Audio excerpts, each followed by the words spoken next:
everyone, it's Janene from 49 and Market. Today we are very excited to be sharing with you the Wanderlust Exlporer binder album. This is a great project. I am so excited to show it to you. We have a whole lot of steps, and I definitely recommend that if you're watching this at home and making it at your leisure, that you definitely pause along the way. It will be done at relatively a fast pace. I'm going to give you a little bit of prep work or stuff that you can do ahead of time, just so you'd have those pieces when you actually go to assemble the binder. The binder portion and putting that together is a pre-recorded class in which we had given some of our retail partners. So perhaps some of the commentary is in response to some of the questions that they might have been asking during the live. So hopefully it will all make sense to you. And of course, if you ever have any questions, you can always pop them in a chat or reach out to us on social media. So come take a look at this awesome project with me.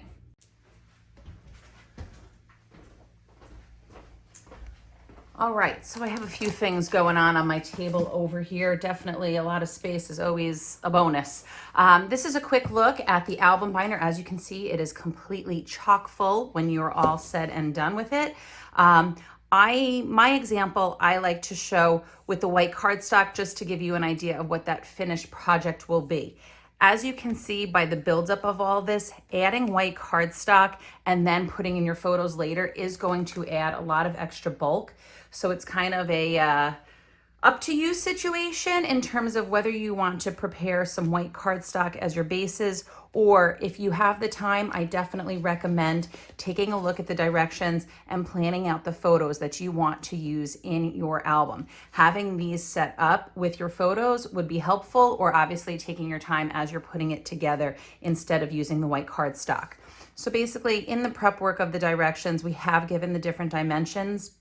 There are going to be 3 pages that we will cut from white cardstock, just as those pieces served as a little bit of something different other than just a replacement of a photo. So again, it's completely up to you and whether you want to prepare the white cardstock, or if you again have the time to actually have your photos handy, that would be ideal. We will use black cardstock as a matting point for our photos on some of the pages. Those measurements are in here as well, and you can prepare by cutting the black cardstock. So really quick, the things that are important in terms of the setup of the album. You will need 3 to 4 sheets of white cardstock, depending on how you want to do this. In the measurements, basically there will be one page in which we're kind of creating a Z-fold or a pull-out kind of page. So we do need 2 additional pages.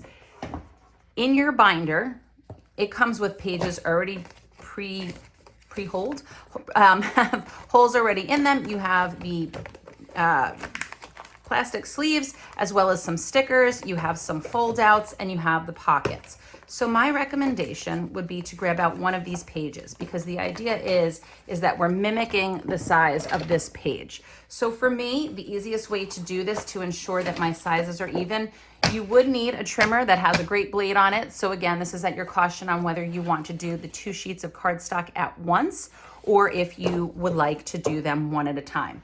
I personally hold them up to each other so this way they'll be even. I then kind of slide it under in place. I'm lining up to see where, which the measurements are 6 3/4 by, basically it's almost 6 3/4 by 8 1/4. So I'm basically, I will move my paper, the actual page from the kit before I cut. So I'm gonna just move this out of place. And then I'm going to make sure that I hold those papers down, make sure I get a nice clean cut. I can then go back, make sure that the width is the same, and somehow I messed that up. So let me do that again. It's probably because I need my glasses and I don't have them on. So I need to take about 1/8 of an inch off, which is just fine. Ooh, so I get that caught. Okay, so we have perfect lineup, okay? I'm gonna then also go to the, it's probably easier if I did it that way where I can actually see where that line is. I'm gonna hold those in place, move them, and then I will cut them. So the idea is, if it's a little off on your width, it doesn't really matter because you're gonna be scoring one of the pieces, but you want your height to be the same. And this way, when you have that fold, it'll be a nice flush edge from one side to the other. So now these are the same. We're not going to be cutting holes in these two new pieces. What we are going to be doing is scoring them, so this way you'll be able to create that fold. So for me, the easiest way, I do love this trimmer. I think it's brilliant. I don't know if you have the same or you have a score board, but I use the crevice of the cutting as my guide. I then take a bone folder or a stylus and I just gently score my line at a 1/2 inch so that that will be nice and easy to fold and burnish for later. I'm going to put these off to the side, but I just wanted to show you that little trick just because I think that that makes the pages come out the best. So that's just a look at those two pages. So we've created those two pages with two sheets of the cardstock. There's also 3 other pieces that I'd like you to pre-cut, as again, these would be bases. If you take one of those side panels, which this should be the 4.5 inch, or no, it's not 4.5 inches. We're going to cut it to 4.5 inches along that long length. So you can remove that. We're then going to cut a 5.5 inch, and this will give us our 5.5 and our 6.5 inch pieces. So that's both one is actually 4 by 5.5 inches. So I will just take that 1/2 inch off of that piece right there. Okay. Whew, it's good if you pay attention to the directions and not necessarily me. It's nice to have everything all in conjunction. We're then going to take that other piece of cardstock, and that's why you did need the third one, to have a 6 inch by 6 inch piece. So I'm just simply going to cut that in half. Okay, so hopefully that all makes sense. These are the pieces that we needed to have in advance for our project in terms of the base pages. All this leftover cardstock, completely up to you in terms of whether or not you would like to mat your frames. You can set it up. So all of these frames came from the die cut set.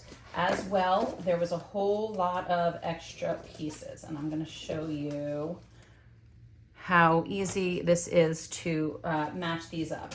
Now, ideally, you'd have photos behind all of these, but not always the case depending on how you're setting this up. If you're doing it in a crop area, you know, if you're doing it at home, whatever the case may be. So my tips for this pile of die cut pieces: we will be cutting black mats that we'll use, and those will be the measurements that are provided in the directions.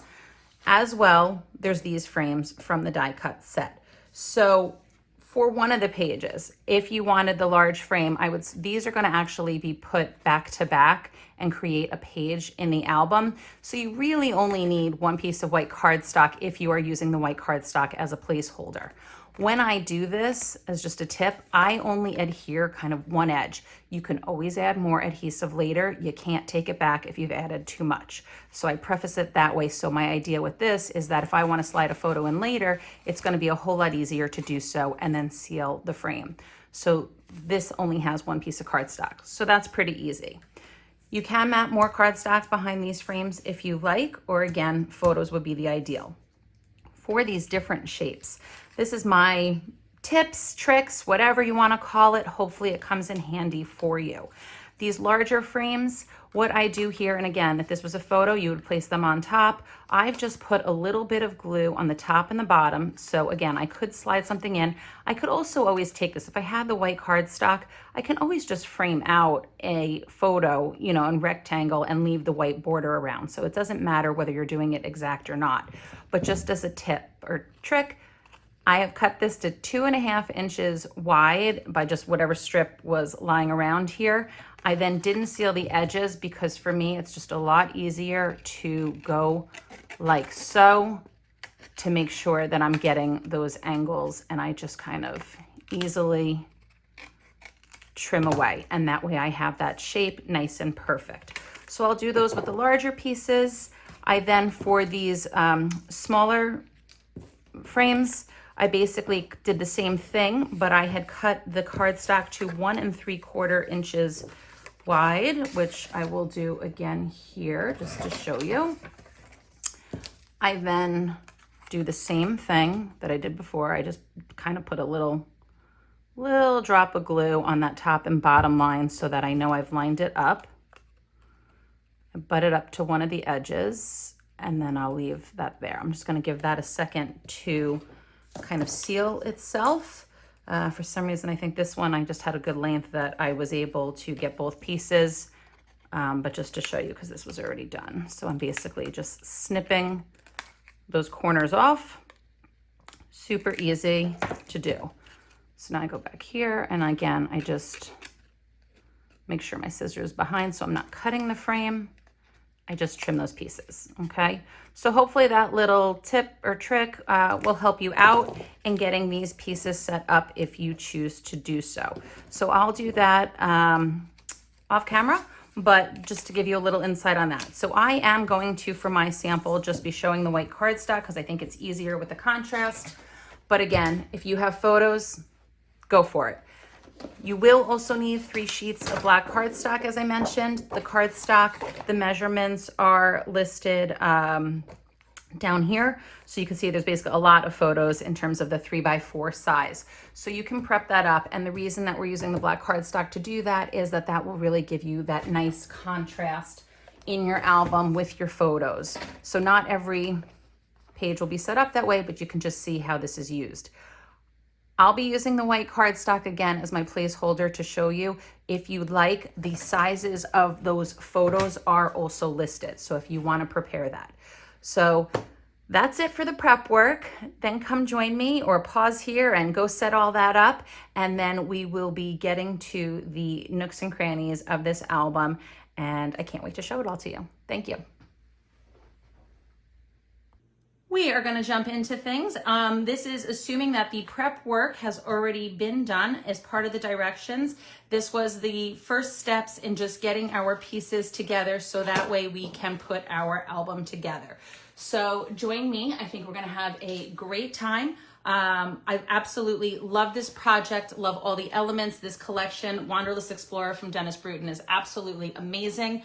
I know our design team has been absolutely crushing it, giving examples of not only travel themed projects, but also just every day. The colors, the elements, everything just completely works perfectly together. So, okay, assuming that we've done the prep work now, we have our extra pages. I have off to the side here all of the pages from the binder kit. So I've kind of removed the cover and I have these pages that we're going to work with. So when I try to teach a class, I kind of do it in somewhat of a system. Whether it's the best system or worst system, I have no idea, but it's just kind of what works for me. So I'm going to basically be covering our base pages for the albums first using the 6x8 paper pad. This way we can get those bases set up. Then we'll go through and we'll have a lot of fun with the embellishments and be able to mix and match. So this is where we start. So these are not really in perfect order on the directions, but that's okay. So we're going to be taking, there are 8 single-sided pages. They have the holes already pre-punched in it. And the idea behind this is if you see by a 6x8 sheet of paper, that you will have a little bit of that white border on the top, the edge, and the bottom. Then when we go and we put our little reinforcement stickers, which I like to do, I just think it gives it a little something extra, you'll have that nice little space. I will say that when you do add the reinforcements and the labels, you probably want to give it just a little bit extra glue, because sometimes I find that the adhesive just isn't as strong as perhaps we might like, especially for repeated use and flipping in our pages. So, good morning, welcome. Okay, so we're gonna start by looking for some of our papers, which I do not have in order. I'm assuming none of you do either. But I will say that we are going to take out one of those maps, and then the other map I believe is on the back side. So I'm kind of flipping through over here. No? Okay, perhaps it is the front side. Where is my map? Already off to a great start here, people. Can't find the right paper, but we will find it. It's not the best. Yep, there we go.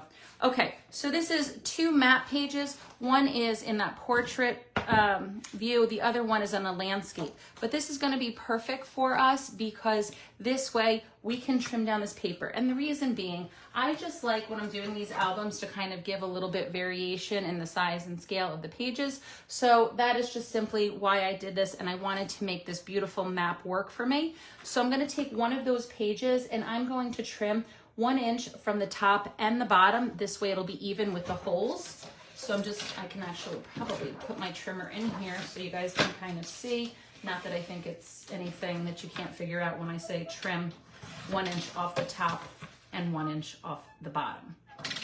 So super easy. This way we have a square-like page.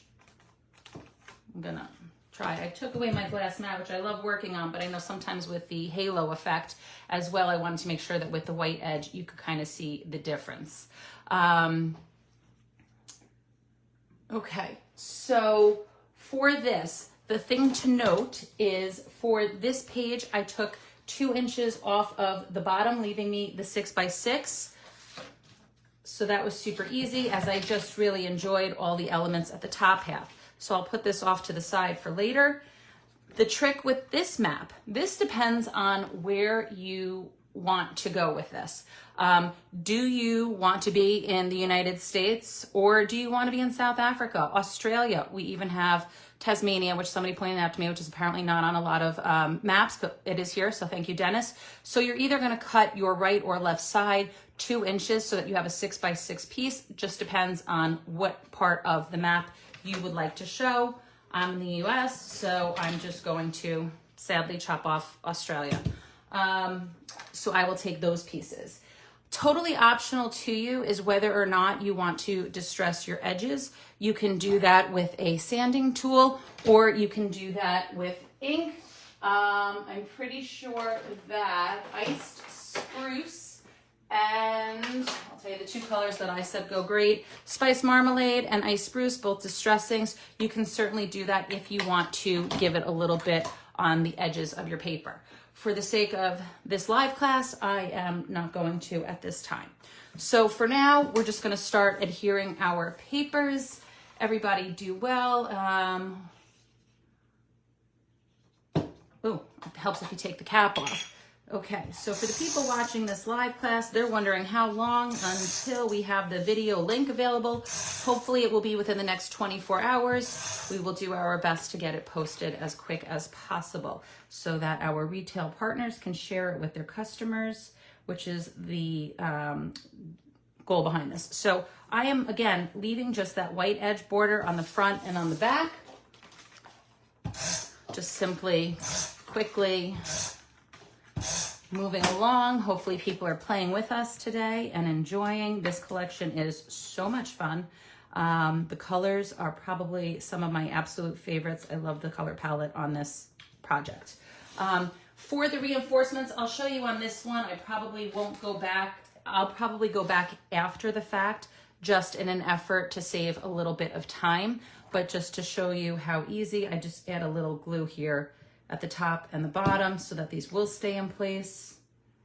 I'll then position them like so. You could save the little circles and obviously do something with them, as they are cute little stickers. I kind of just line that up. I would do this to both the front and the back. You have more than enough reinforcement stickers on the sheet. The only problem is when these little circles get all over the place, but that's okay.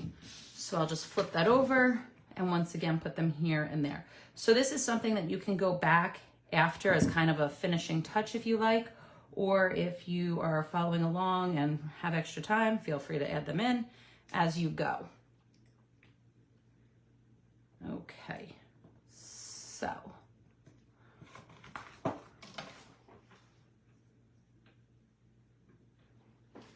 Okay, simple, super easy, right? That is page 1.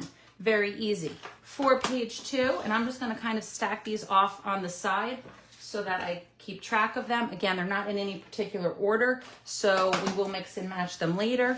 Right now, I am looking for the chevron paper as well as the pattern that has the full, this is actually the other side of this map. It's a full floral background. You can certainly, again, distress edges if you want, and I'll just show you what that looks like just in case. Okay, you can just give that nice little edge so that it really pops. Or you can certainly, I always do this on the edge of my desk, but you can tell if you can see the edge of my desk, it's actually kind of wearing itself down since it's a wooden top. And as I file, I just keep filing my desk away. So one day I'm really not going to have a nice edge, but just to show you the difference or to show you the look that you can achieve, which will then blend in with your white cover. So yes. We are going to once again just cover those pages. This is a full 12 by 12. What am I doing? I'm not scrapbooking. This is a 6x8 paper on our page. Before I put this down, I am going to go and take one of my file tabs. Once again, I'm just doing a little bit of extra glue to seal it a little bit. So this way it'll be nice and easy. I'm going to position it so that it's at the top. And it might just be easier. I don't think we did this in the directions, but I think I'm gonna just say it now. We are gonna wind up with 4 different tabs. In the directions, there are exact measurements, but for this moment and for doing this on this live video, I am simply going to just position them in place now so I know that they are where they want to be, where I want them to be. So for me, I find this the easiest little trick, and it may or may not be your favorite. If you had a mat down with measurements, you can certainly position them at the 2-inch marks accordingly. I'm going to do though the top and the bottom. So this way I position it so that it's flush on this part at the top and bottom, and you can see it's popping up a little bit, which is why I just want to make sure that I push in that extra adhesive. And then I'm going to take my other 2 sheets so that I'll be able to see the position nice and easy. So you can measure it. That's certainly a way of doing it. I'm going to not even adhere them just yet as I do this so I can double check it. Obviously, I can position it a little better on that bottom. I'm going edge to edge, and then the bottom here.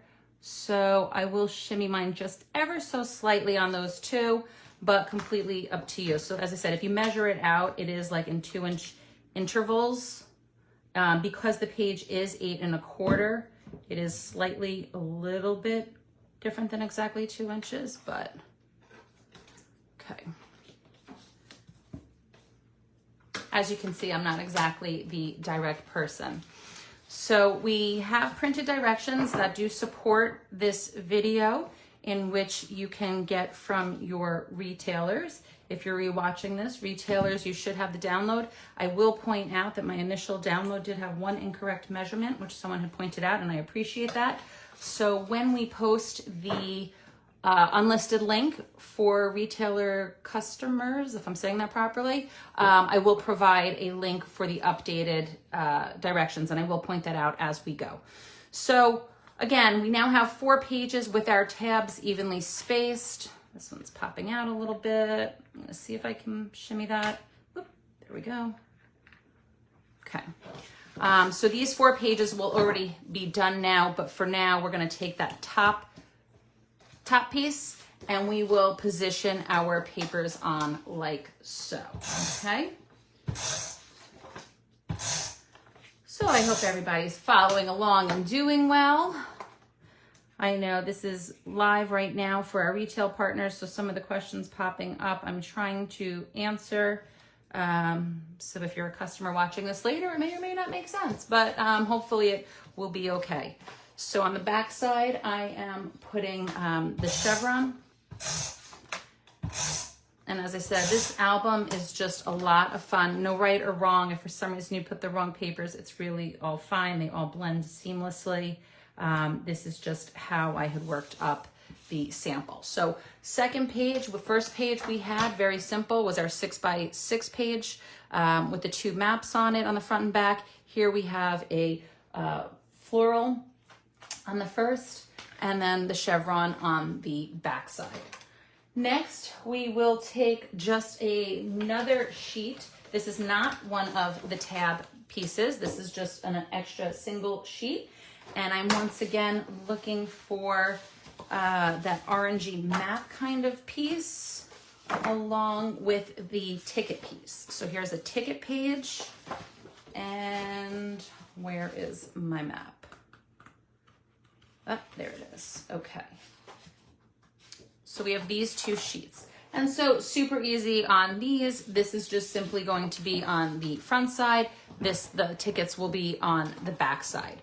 So again, we're just kind of laying down our pieces. I think for me personally, when I am doing any of these projects, the scariest thing is when you open up that initial pack or whatever it is, and all you see is blank white spaces.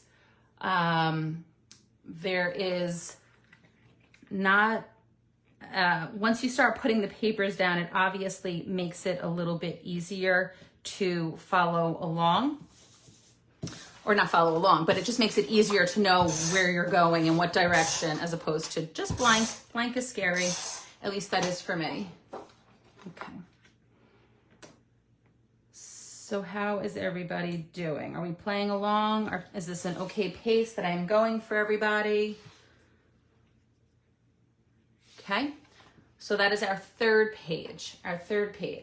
For our next page, we're going to take one of those bases as well. In the prep work, we had, now I'm trying to find my pages. In the prep work, we had created 2 additional pages with a score mark on them. So hopefully,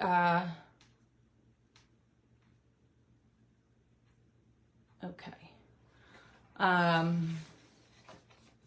The score lines, I'm sorry, I'm like reading messages as I'm trying to talk, which is never good for me trying to do 2 things at once.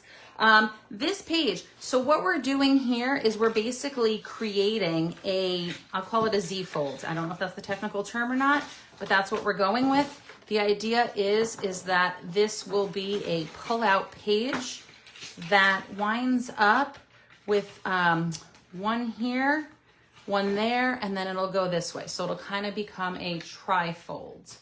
So that is super easy, okay? So the easiest way that I find to do this so that it all opens, because sometimes depending on how you line up your edges, you know, you might be either over or under. So I like to tuck behind the page. So for our first flap, I'm going to make sure that I really burnish this edge over here. I am also a fan of score tape.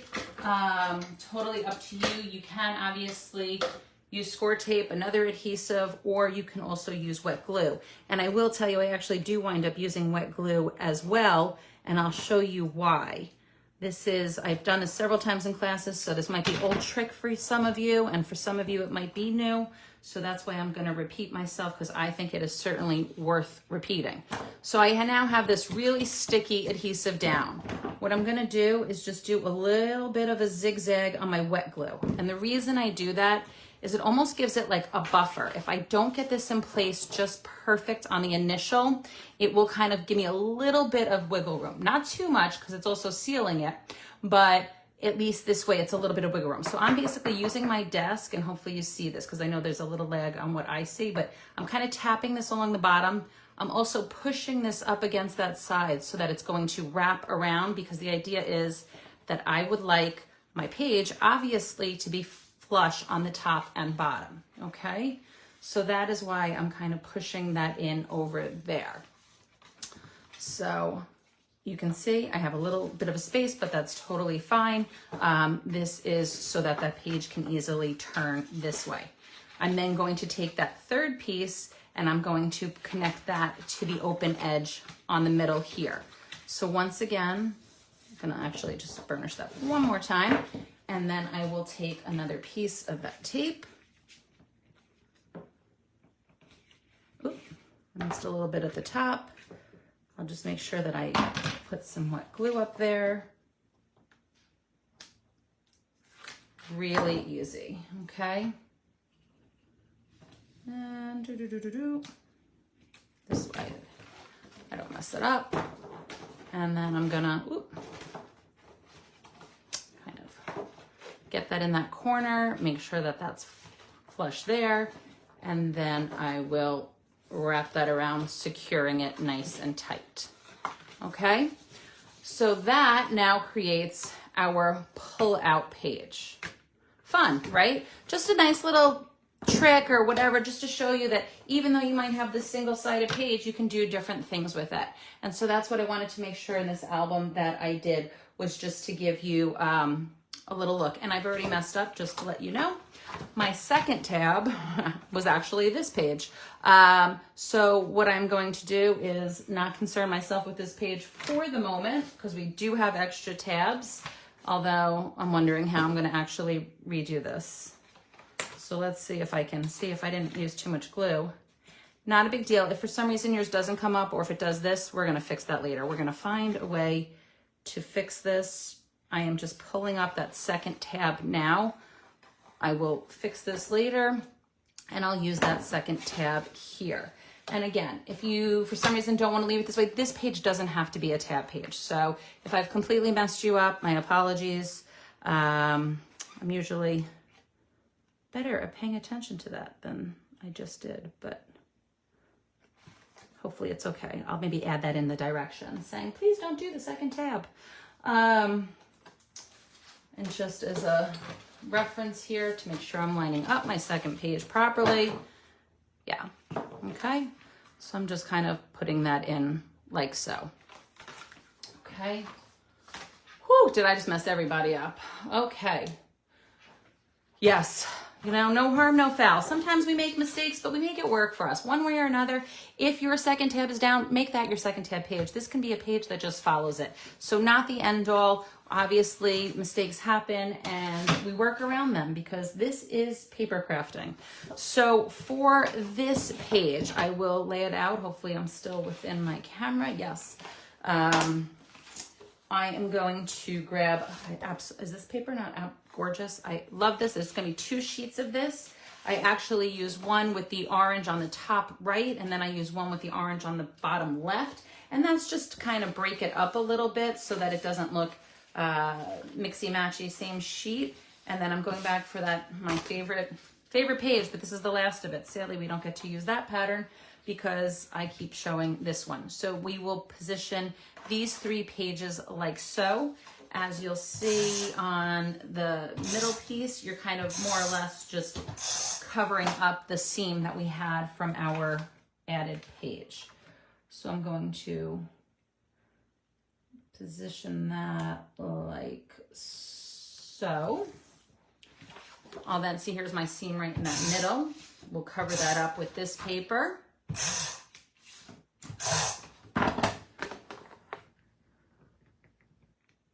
A little wider on those sides, but that's a-okay too.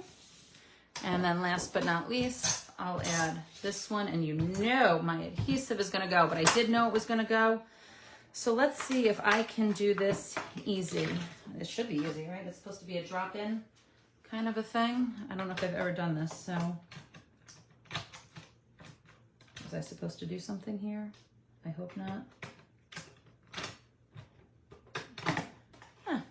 Let's see. Nope. Oh, definitely not right, as that's not popping. All right, anybody have any tips on scrapbook adhesive, positioning this? Oh, that looks good, I think.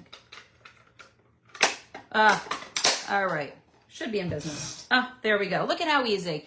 It's an infomercial for scrapbook adhesives. No, I'm kidding, it's really not. It was just what I happened to have on hand.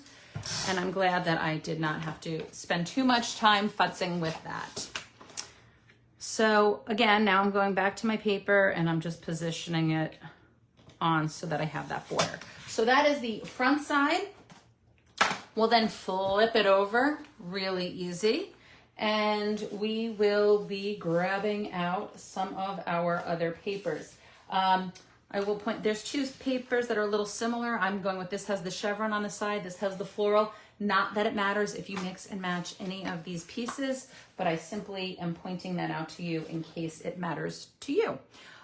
So I'm gonna actually go with these 2 papers to, next to each other. I'll probably just flip that a little. This is like a little more orange on the circles, so I'm gonna have one going one direction and one going another. And I am going to adhere that over that file tab. All right, a lot of adhesive over here. Okay, I promise it gets more exciting once we get these papers down, but I do think they are some of the prettiest papers, so you can obviously admire them as you go. They're beautiful. I love this collection. I think I could use it all the time. Dennis's style is certainly awesome. I love it. I think we all gravitate towards the color palettes that he has chosen, so I think it's a lot of fun to work with. All right, so that last paper, again, I'm gonna make sure that I close off that seam. I'm not really too concerned about that little bit on the top and bottom that shows. So I just position it like so, kind of keeping all my pages even to one another. So when you pull it out, the front piece is like this. And for some reason, I don't know why, every time I turn my book, I kind of almost opened it just this way. And then it was almost like I turned it that way, but you can certainly flip it out to see all three at once as well. All right, so this is super easy. This is our gatefold page that we've created. So we put that off to the side. We then go to another blank sheet of paper. This is kind of funny. You know, you sometimes do things. I'm gonna actually use this paper that I have my little wonky little mess up going on. And I'm gonna actually break out my finished sample to show you why this is something you may or may not want to alter on your own. Where do I find this page? Where do I have you? Here we go. Okay, so on the finished project, I could just show you. So as I created it, I really just thought this was a lot of fun because it kind of almost looked like some kind of suitcasey thing to me. And it was fun that I could lift up my little flaps to reveal what was underneath. So I liked that. And I loved how I wind up using the laser cut little belts here as that little flap. But then for some reason, I also did a pull out this way. So we did cut a 6x6 piece of paper from in our prep work to kind of create this page. But in essence, it's almost like a double thing. And of course you realize this after you do it. So basically you can pull out the page or you can really go this way. So I guess the only reason I'm mentioning this is if you wanted to create this page inside so that you were more opening and closing, you really don't need the pull out. I hope, does that make sense? So you can do what I did and obviously have your option to do both. And that's how I'm gonna go ahead and proceed with this class on the video. But I just mention it as if you're not interested in doing this as a pull out because you really don't need to because you have this flap, you could just put that base paper on the back of the page. So I hope that that makes sense, but I do just love my little buckles. So I really liked this. But again, I just don't know if you needed it to be a pull out, but that's how it was made. That's what we're gonna do, or at least that's what I'm gonna do. But I just mention it for anybody who wants to do their own thing or consideration or whatever. So moving on with that after my whole rambling. I'm going to take another sheet of that paper and I'm going to not cut this time the 1 inch from the top and the bottom, but instead I'm going to score. So as I showed you in that finished sample, those are going to kind of turn in to kind of create a self-contained pocket, so to speak. So I do say, I know this trimmer, which I absolutely love. It's my go-to. I know it comes with a scoring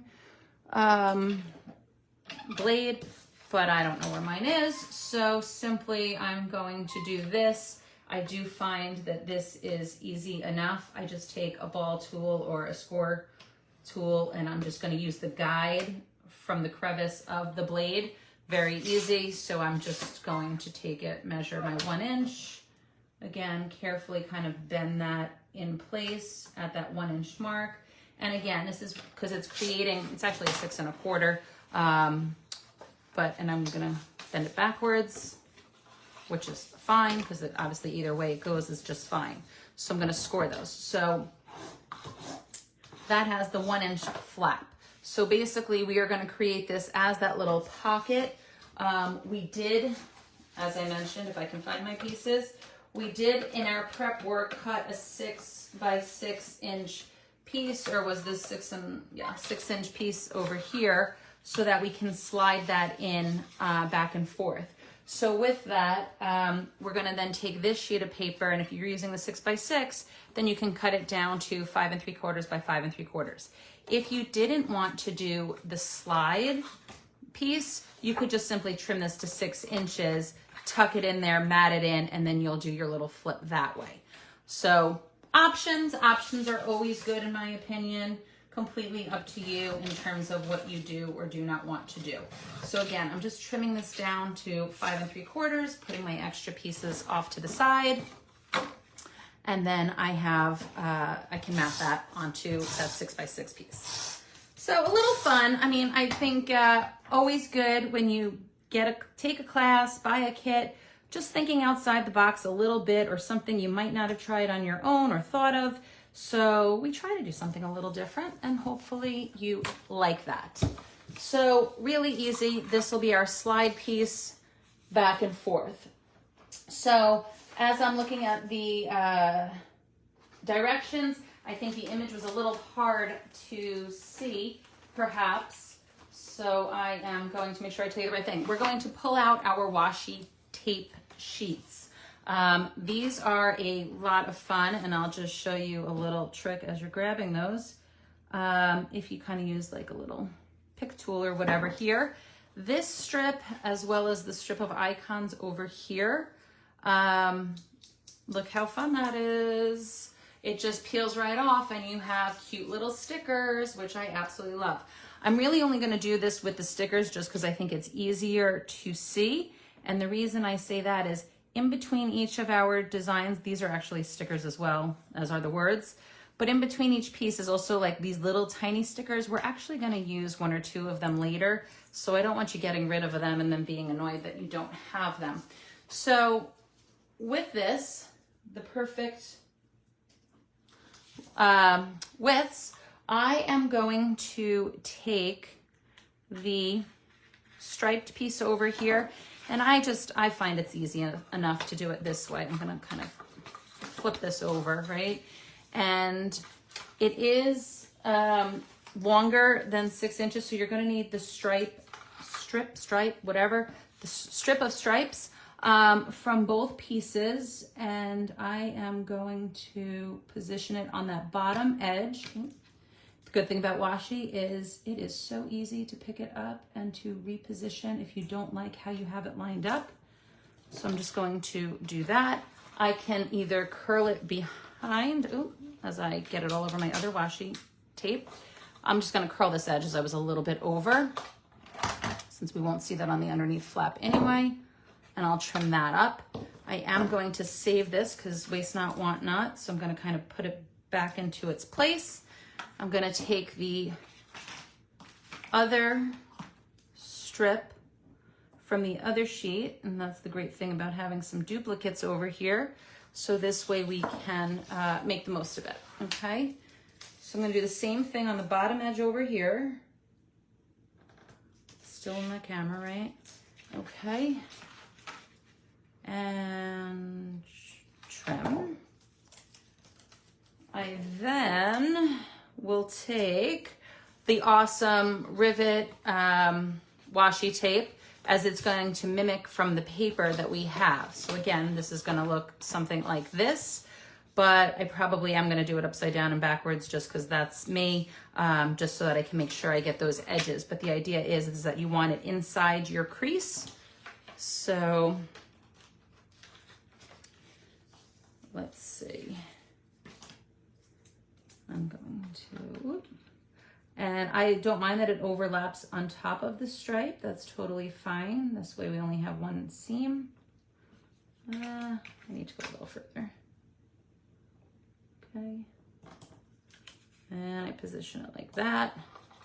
I was gonna wear my glasses for once today, and then the problem is that my washi tape didn't hold and my lens popped out again. So now my glasses don't have a lens in them. So I'm still not at the best eyesight, but hopefully we're working and this is making sense so far and I'm not totally off the mark. So we go back to the second sheet. How's everybody doing with this? Are you finding it easy enough to position like I am? I know my group of live watchers is a little quiet over here. I hope you are enjoying and playing along so it all makes sense.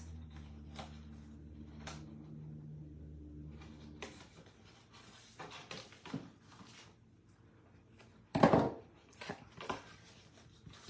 All right, so super easy, I think. Hopefully you do too. I guess I'm a little off on the white, but that's okay.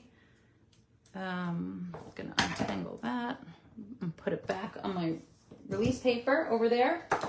Okay, so where did I get my 1-inch strip from? That is a great question. And I guess if I need to edit these directions before we go live with them, then so be it. If you had cardstock left over from the beginning, that is what I did, or if you have a spare piece of scrap paper, we're going to cut a strip, and I do this to 3/4 of an inch. So let's see. I don't know, in the directions I have that we cut them to 5 3/4, which I guess I should make sure that this does make sense since that is what I said in my direction. So 1 at 5 3/4, which is going to kind of be like this piece. And then, cut 2 leftover 1-inch pieces from step 1 to 3/4. I'm reading the directions as I go here because I'm wondering, something does seem a little bit off here, which I am going to have to fix because you do need 2 pieces. So one's going to be the shorter in the front, but we're also going to have a longer piece in the back. And that's because it is going to wrap around. So the idea being that one piece obviously wouldn't be long enough, but I'm going to, score over here. I'll glue the second piece up here so that these pieces wrap around. So exact measurement, it doesn't really matter, but this is probably about 3/4, just because again, this is the 1-inch flap. So I'm going to bend that here, and I can actually even use my sample as my guide because this 3/4 inch is not exactly too thick to score on your own. So you can position it so that it's even, kind of bend it along. You can obviously always go back with a burnishing tool and give that a good score right there. I do love this one. This is Photonic. So basically, oh, thank you. Someone's point. We use the parts from the first page. Christina is my go-to person here since she is correcting me on my directions, which I appreciate, Christina. So I'm going to have to make sure that I fix this in the other part of the direction. So different things I can actually go, if you want to make it a little sturdier, you can. I can leave, this was a 12-inch length. It doesn't matter whether you have the 12-inch length or not. The idea is that I'm going to position it so that my bottom piece is what's going to open and close. And I'm going to flip back to my finished sample just to show you. So I'm going to, basically, I'm just going to adhere this up top. So it is like so. I'm going to cover this with some of the fabric washi tape, so it'll be okay, that you won't even see that seam. But the idea being is that I want like a little bit over here, which since I cut that, let me just, and this is just by having it a little longer, it's just making it a little stronger. It's not really necessary. It can be a shorter length. I'm kind of just winging that, as you can see. So the idea being is that this little bottom piece will latch in and pick up. So let me go over to this finished page just to show you. So again, this is sealed, not sealed, this is adhered to the top portion so that it is not moving on this top. It is open on the back, and the reason it's open on the back is so we can slide something in and out. So I'm not attaching anything to the back in terms of adhesive. I'm only going to cover the entire strip with that dotted washi tape. So you can start with one end, come around. You can always use a second strip if we need to, which we'll do this in just a minute. But as you can see, I adhere the tops and bottoms to the page, leaving this hanging. Okay, does that make sense? I hope that makes sense. So I'm just gonna leave this right here as I do this. So this way you can see the finished along with the work in progress. As my voice gets a little, Okay, so again, I am going to probably just say, why not cover this in washi tape now before I adhere anything.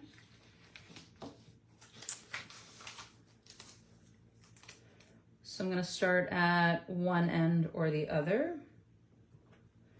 And I just follow that as long as it will go. So as you can see, I did cover my seam over here, which is what's going to wrap around. Just making sure I push that in. Okay, I get so close to the bottom, but that's fine. As you can see, when I wrap this, it actually falls on the back, which is fine. So I'm going to take a little piece from my second sheet, and I'm actually probably not even going to bother taking that all off because I really don't need too much. So I'll just cut, you know, like a, what is this, 1-2 inch piece, and I will probably overlap that to here.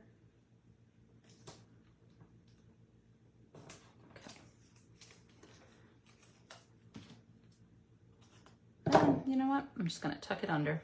Why not? Okay. So, where are we? This. Did I really just do that? No. Okay. Am I confusing everybody? Making everybody nauseous with all my movements? Or is this okay?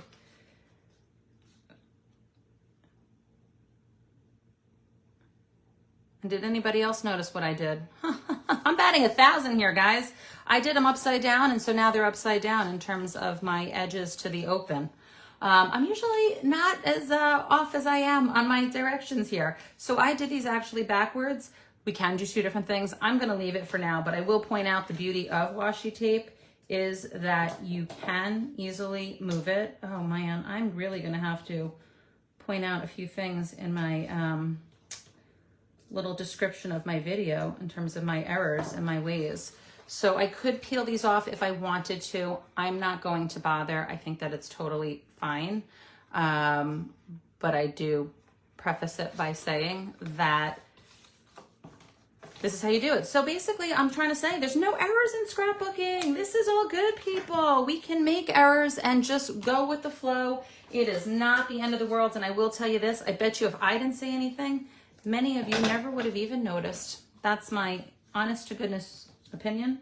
That is usually the case because nobody knows what your intention is unless you tell them what it is. So that is fine. So as you can see, I'm kind of, and this is just to give this a placeholder, you know, as a moving part. So this will bend with that flap. So that is nice and secure there as well. I'm going to tuck in this bottom flap as well. So I'm just giving it, I don't know what my obsession with, you know, having the score tape and then the wet glue, but I feel like it really just makes sure that it secures itself all in place. So it's kind of like it gives you the best of all worlds. So I'm going to flap that up, okay? So easy peasy, easy peasy.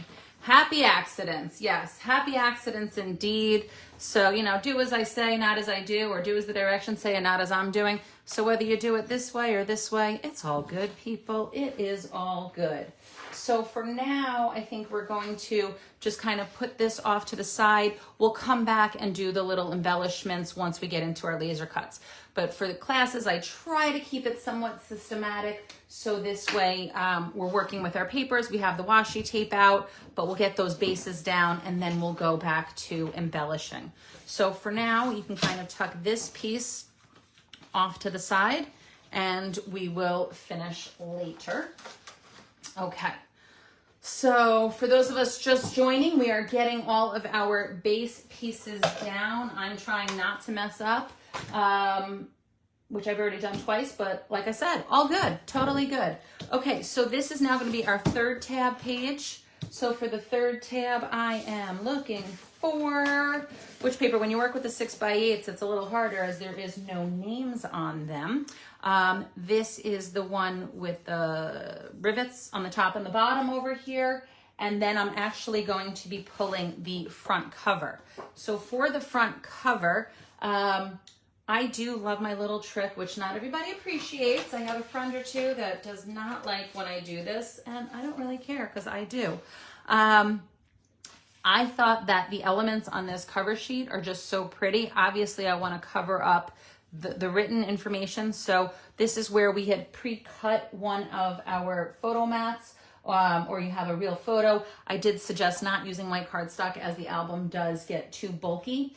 But basically this would be a 4 by 5.5 inch photo that we would be positioning like so to maximize the paper.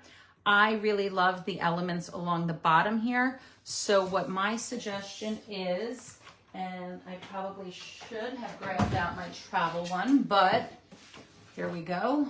We're just gonna move this along. I see this is why I know with the halo is why I try not to work on this too much because I think it's hard to see sometimes. But I like my glass mat and my for my cutting. So I'm basically going to take a craft knife. It is a thick paper. You want to make sure you're not going to slice your fingers. You can keep your cuts relatively simple. It is thick, so you do want to make sure you're giving it a decent pressure on that craft knife. I do like a glass mat over a self-healing personally. I just think it's easier. I think you get like a little bit of a better grip on it. So I'm just gonna go from the nose of the plane here. I'm just gonna kind of cross over that blue and then onto the doily. So I'm not trying to make it too difficult, just trying to make it enough that I can pop my photo, which I'm now wondering what did I do with my photo? Or my white card holder. You all saw it here a minute ago, didn't you? Okay, here we go. So you can always take that sheet and then you just test it to make sure you cut wide enough. You will see there is a slight bit over here showing, totally fine. Not gonna worry about that as I can use my laser cuts later to cover that up. So I'm just gonna add a little bit on the middle. That's another thing that when I add photos and whatnot, I kind of use as little adhesive as possible. And the reason I only stuck that in the middle here is so in case later I want to come back and tuck elements under, it's very easy to do so. I can always add more adhesive later, either with my wet glue or adhesive. So that you can see, it just fun to have the elements pop out. So that is a way to prepare that page. If you didn't like your cut lines, you can always, go in and distress with your craft knife. Obviously, please don't cut your finger. I have done that before, but you can kind of take the edge of the blade and just roughen it up to give it a little bit of that vintage distressed kind of a look. So that's just an easy way if for some reason you didn't like your pieces. So for this page, I am going to put this paper on the front, being that the tab is on the right-hand side. Okay. Again, leaving my borders top and bottom. I'll go back later with my reinforcements. I'm not going to do that right now. And then I'll position this on the back side, making sure that I give a little adhesive on the bottom. Okay. And we go like so. And once again, if you have done your pages different, or you didn't have the tab on this, or you didn't have the tab on that, it does not make a difference. It really does not make a difference at all, because you can just mix and match your pages. There is no rhyme or reason with this. It's not like it has to go in some specific order. I can tell you, certain projects that might be that way. There's nothing numbered here. There's nothing that you can't switch out any of the pages for any of the other ones. So, okay, so I don't even know, this is paper, this is the 6th page that we have done.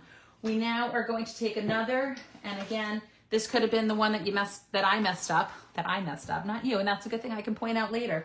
The one that we had, the paper tab, if your glue was down or you couldn't peel off your extra file tab, that was the mess up, not a big deal, because we're gonna take one of the sheets and we are going to trim it. So, and again, this was just adding some visual interest to the page. So I'm actually going to take 3 inches off the open side because I should know the measurement by heart, but I don't. It's probably 3 3/4 is what I'm going to say. Yeah, 3 3/4. So basically on our papers, just so you know, so it's 6 1/4, 8 1/4, and that's for our 6 by 8 papers.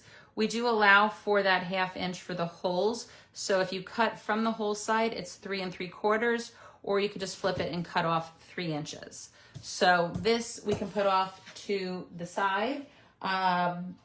And this was the one that was the wrong measurement in the original directions. So when I repost the link for the consumer video, as well as I will put the link for the updated directions. So this was 3 inches off. The original directions were a little incorrect. So easy fix. And again, that was my easy fix for my messed up tab. So I feel a little bit better about that. I will point that out. So people know that. So it's one little bit of ease, okay? So for this paper page, again, really easy. I am going to take the ticket piece and I am going to cut it in half at 3 inches so that I can position one on one side and one on the other. Okay? Easy, right? Super easy. I know, I promise we'll get through all the paper coverings and get to the fun stuff soon enough. Don't love how I did my edging here, but you know what, again, I'm not gonna care because I will tell you we're gonna cover up this outside edge. So if for some reason you're off like I am, it's more than fine.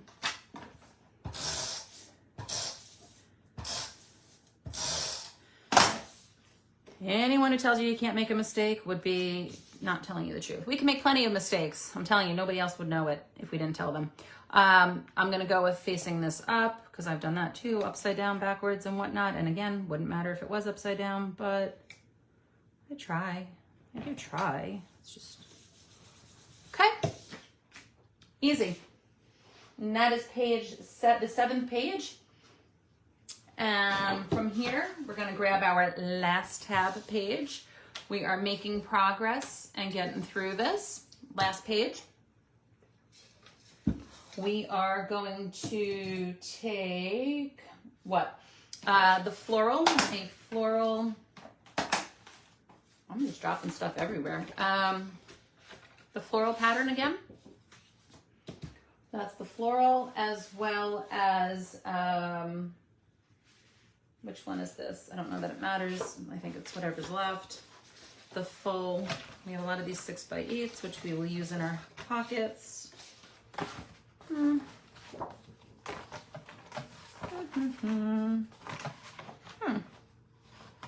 I missing a sheet of paper? Oh, yeah. Am I missing?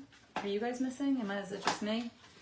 Am I the only one missing this sheet of paper, or are you guys missing it too? Did I use something wrong? Okay. 1, 2, 3. Oh, it's upside down. See, I'm not missing it. Panicked for no reason.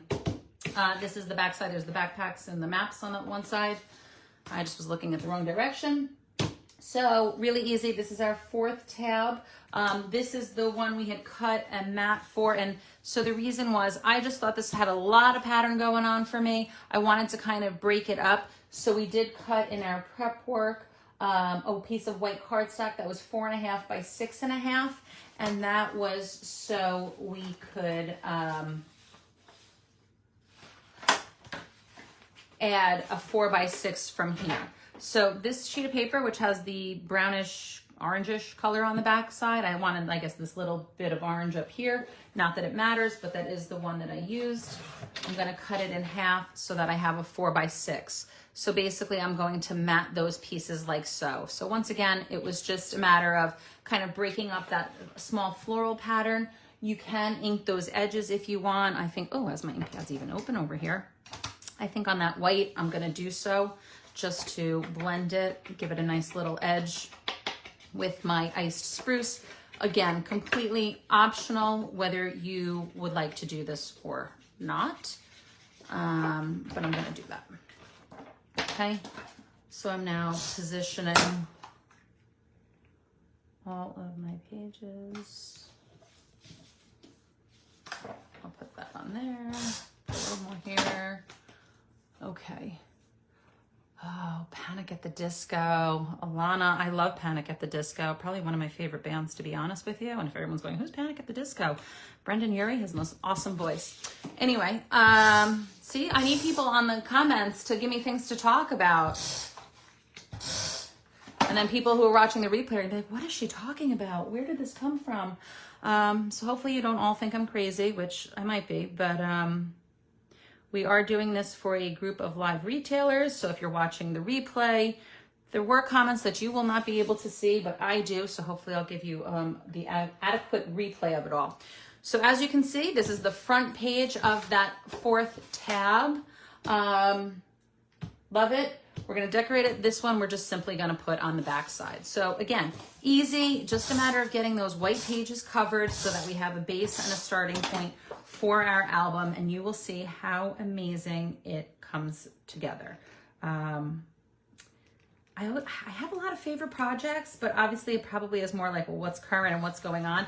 This definitely does rank right up there, I have to say. This is a fun album. It's gorgeous colors. It's a great theme. I mean, I just don't think you can go wrong, quite honestly, with this album. So I am excited. So that wraps up the 8 pages that we had. I'm going to quickly just do one little walkthrough. And again, these are not in order right now, but just so you can see the pages in case anybody had any questions and don't want to rewind or go back.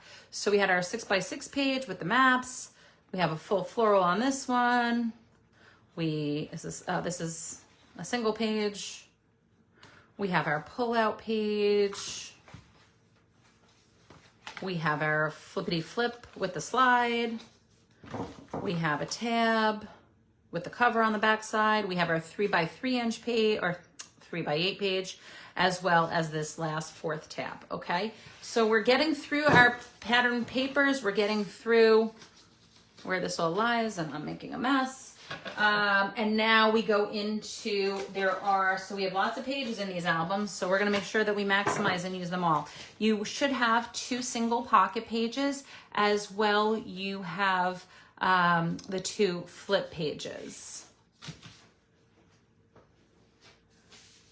The flip pages, super easy. We are going to be using these 4x6 panels. You can use 1 and 1, you can use the same. Doesn't really make a difference which ones we use. I mean, they're both pretty similar. So I'm just gonna take whichever I grabbed, which would be these 2, which happen to be the same. I'm gonna cut them in half at the 6x4 mark. Okay, so we have 4 pieces. And again, really easy. I'm just gonna position them on the front and back sides. On the outside, I left the inside plain, so this way you can put photos on the inside. So for me, just really easy. We're gonna score this down.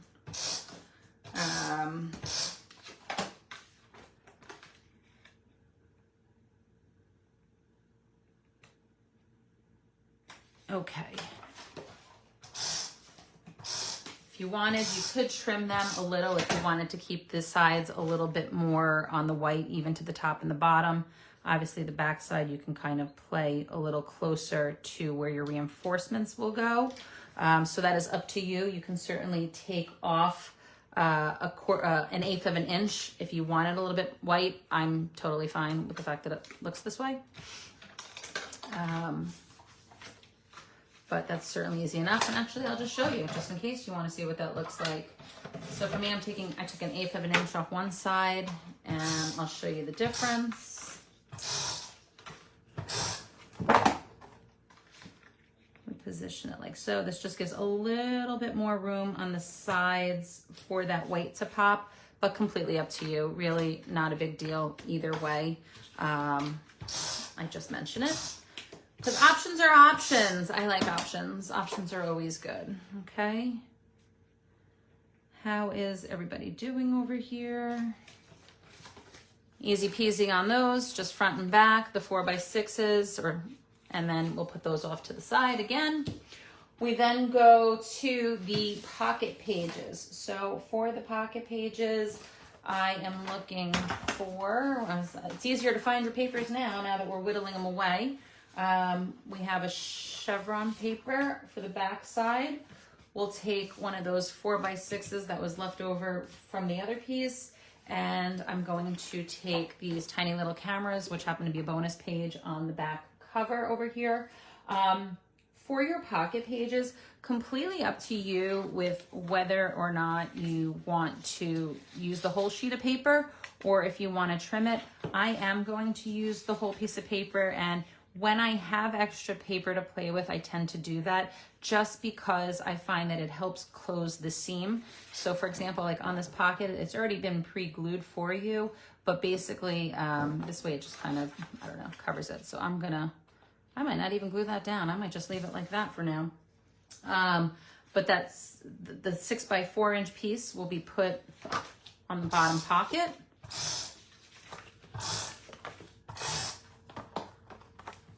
Okay, you can have the doily at the top, the bottom, whatever you like. Put it like that.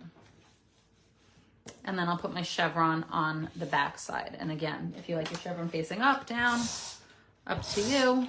It's a lot of work putting all these papers in place, isn't it? Okay.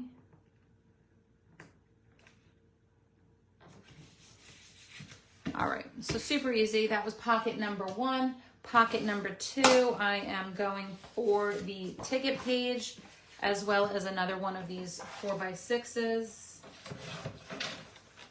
And on the back will be my beloved paper for the back side there, okay? So once again, just for now, in case I decide I want that little piece of paper, I'm just gonna stick it in. So this way, if for some reason I did decide later I needed that extra little bit of paper, I can take it out if I want, cut it, and then glue it in place, or I can just leave it there for now, okay? And put that like so, and then we just flip to the back, all right? Ooh! I'm looking at comments and I'm not flipping my page. Uh-oh. Yes. We will give the replay to retailers so they can share with their customers. We hope to have it up in the next 24 hours. We will share the link here on our retailer page so that stores are able to pass it along to their consumers or their customers. Okay, so I'm putting that on the back page. And easy. So those are our 2 pocket pages, just papers on the back. Again, I stick them off to the side. Getting there, we are getting there. We also have, because we like to give you variety in our products. So in the binder album kit came one of each style. We have a single, a double, a triple, and a quad pocket page pieces. So we are going to use them because why wouldn't we use them? So you'll see we are whittling down our paper, but we are also going to make use of our packaging. The packaging that we have, we try to reuse, and I think about 98% of our products, we are able to do something fun with our packaging. This is one of them. The washi sheets, this, as you can see, is a nice plain pattern paper. It is 6 inches wide, which is perfect for us.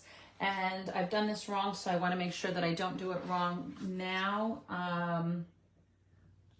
I'm going to do 6x8 off the bottom, which should then hopefully give me that. Okay, so the 6x8 is going to slide into our single pocket.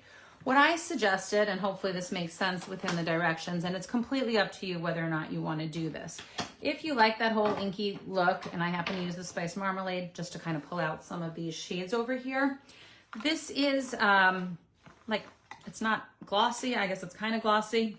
It's a laminated finish, so it's not our usual paper, so it has a little bit of sheen to it. So if you go to ink, it does take it, but it's not exactly popping so much. So what I said, and again, this is just, you know, me and the weird things that I do. If you had one of those cool tools back in the day from Tim that had those little bristly things, that would be super easy and fun to use. I don't remember what it was called, but it was a lot of fun, and I probably have one in my drawer somewhere. But since I'm sure most of you probably don't have one of those, I'm going to take a craft knife, and I am not doing this hard at all. Okay. This is something that, I am just doing kind of lightly, and I'm kind of just like scoring it and like some little random bits and pieces. And again, if I do this on both sides, I really don't want it to be super heavy, because it will cut the paper. And trust me when I tell you, my sample did cut through, and that's fine too, because that does happen. So if you cut it, you cut it. But I did kind of try to do it lightly. And the reason I did this is, I'm just going to take some sheet of paper to show you. Again, if I had my craft knife down, it would be easy, but just to kind of pull this in. So again, this is completely optional, but you can kind of see here, like it kind of goes into the grooves a little bit. So again, just some alternative if you're looking for something a little different than just that white, just the edge, or you could just ink your edges without it. Obviously, the heavier you go on it, or if you kind of give it that, you know, like scratchy look, it's going to pick up that ink a lot more. So subtleties, I don't know. I'm always about subtleties and making things just a little bit different. So for me, I thought that that was fun. Hopefully you guys do too. Again, just a little nuance to what you can do with something that's just a little bit more plain. And even if it's just a matter of inking those edges, that's super easy too. So you can do it on both sides. You can do one side if you want with the little scores. You can even, you know, kind of maybe a little just in the corners. As you can see, I'm not really, no rhyme, no reason. I see some of my Australian friends are staying up very late to be watching this live. So thank you very much for the support and for answering questions. I do appreciate that. So thank you, Sharon and Jen. Okay. There we go. So again, no rhyme, no reason, just simply a little color pop because, well, isn't color just fun? You know, so that will simply be the base for my 6x8 single pocket page. Okay, so for now I'm just going to tuck it in just so I don't lose it, but super easy, not a big deal. For the quad panel, the 4 panel, I wound up just leaving this for photos, which I didn't even prepare my little 3x4s, which I usually do. So for now, I'm just going to kind of put this off to the side, knowing that I would be filling it with photos for this particular page. For the try page, I'm going to actually take the remaining part of that. And again, you could completely ink up the edges if you want as well. I'm just going to show you that I simply position it like so. If I'm on the front page here, I'm going to tuck that in the bottom. I can then, well, we can do it now, we can do it later, I'll do it later. I'll probably cover this with washi tape, could obviously cover it with paper, so that way you don't see that if you were to flip it. And again, this was just something to have a little bit different, that I could slide this piece in and out if I want to. We can embellish it and decorate it and do that all later. The top 2 pieces up here, for whatever reason, and of course now I don't even have that paper because it means I used one of these in the wrong ones, but that's fine. I'll just use,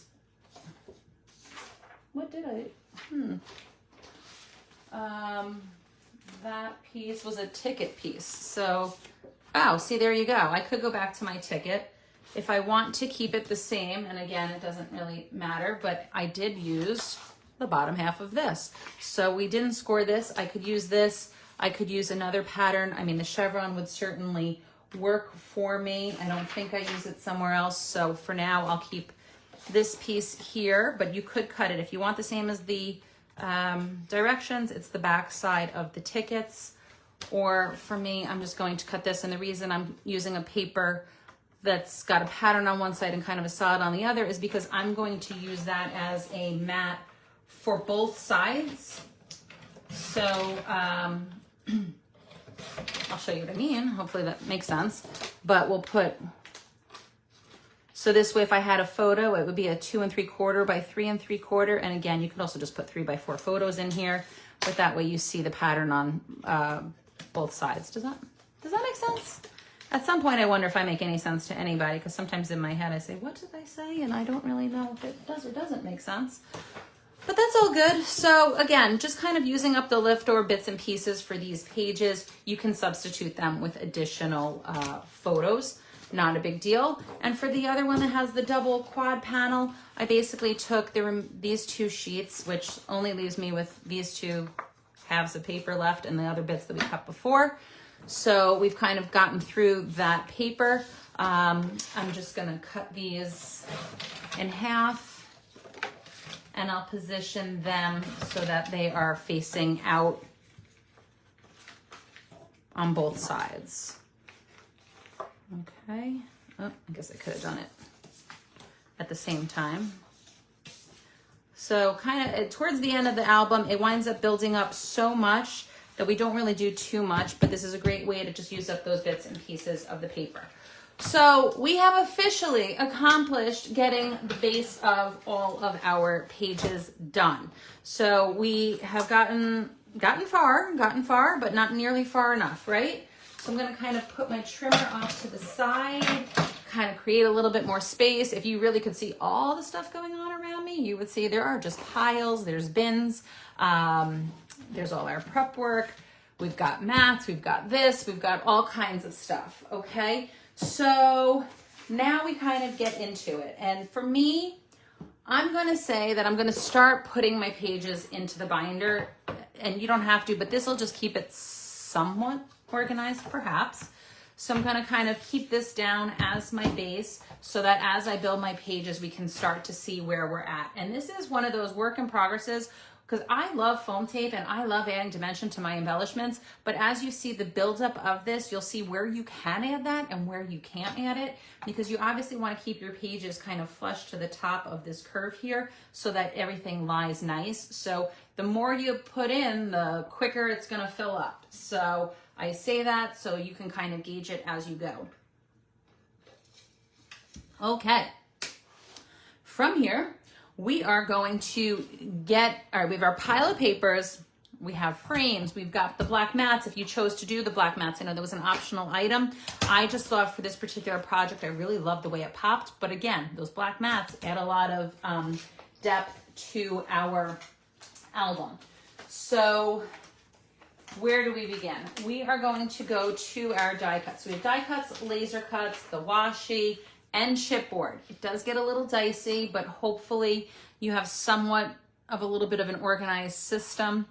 At least on the die cuts, we got rid of half of them by getting them prepared with photos and whatnot. So it's a little easier on the die cuts. The laser cuts, I kind of left where they are. It's nice. The one sheet has a lot of the floral elements, whereas the other sheets have more of the travel icons. So you can hopefully find them a little bit easier. So, all right, where do we go and where am I? On my frames, that's what I'm looking for. I'm looking for it and it's right in front of me.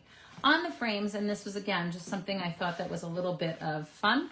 I'm going to take the two frames that were kind of creamish. One's a little more white, one's a little got more cream in it. And basically I'm going to create a page with this. So what I do when I prep with a white cardstock, which again, I don't think you should in this project because it'll give too much depth. But if you are, I try to only adhere one edge. So this way I can more easily slide a photo in later. So for me, for now, for this, I'm going to follow that same adhered edge.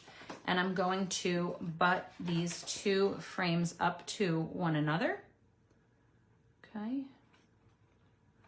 We put them in place, and I'm going to then punch my holes so that this itself creates a page. I will say, where's my punches? If you happen to be lucky enough to have the old Ideology Tim Holtz punch, it is the perfect width. If not, you can certainly take one of your other pages.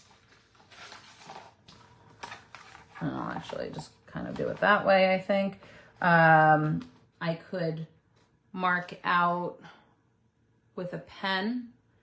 I actually don't have a pen within my reach, so I can mark it out this way. so that I could just take a hole punch and punch those holes accordingly, okay? Watch now, I'm gonna not do it perfect and I'm gonna wind up seeing my pink. Yep, totally. Okay, so don't do it with a pen if you're gonna do it with that, but that's fine. Again, I'll figure out something for covering up my pieces. But this basically will be so that we create the first page, which I guess I'll make that my first page so it's not quite as noticeable. So from here, if we're going to do our pages and decorate them as we go, we can grab our bits and pieces. So for this one, I am looking for my little orange backpack. This is going to be like the 10-hour class if we're going to go soup to nuts through all of our embellishments as we go. I'm also looking for the journey starts here. I'm going to do this double suitcase, little double suitcase. It's kind of like a blue and an orange suitcase, as well as the other striped tag. So as you'll see from the two tags, they're going in the same orientation, but if I want to adhere them to my piece so that they kind of line up, and I can go ahead if I want and put like string through it later once my photo is in place. I think that would be a lot of fun. You'll see that the words on this side become covered. So I'm sorry, not covered. They're upside down. So obviously I want to cover them. So I am going to be looking for that chipboard piece, the Escape, Explore, Experience. And the reason is really more about the length of that piece that just happens to go great. So once again, I'll flip this over just to do the front first. I'll put these three pieces off to the side. Super easy on this. I'm just going to add a little adhesive to this edge. I am going to position it so that that goes off the circle, because as I said, I'm going to tie that together once I have something in place, or once my photos are in place. And I am usually a wet glue kind of a girl, so really easy, more about just keeping this a little bit simple on some of the pages, and then some become a little bit more ornate. But that is just a quick look at that front little blip. Then I'll turn it over. I'm going to use the position of that first one as my guide so that I can cover those together. Okay. I then add this chipboard bit, strip over the words. And there might be a smidge that pops out a little bit, but that's okay. Wipe that glue up. Okay, position it like that. And then I just add my little suitcase bit to the top of that. Okay, really easy on this page. Just fun to kind of use the frame as a starting point for our album. And I will show you that the next page, which is going to be our first tab.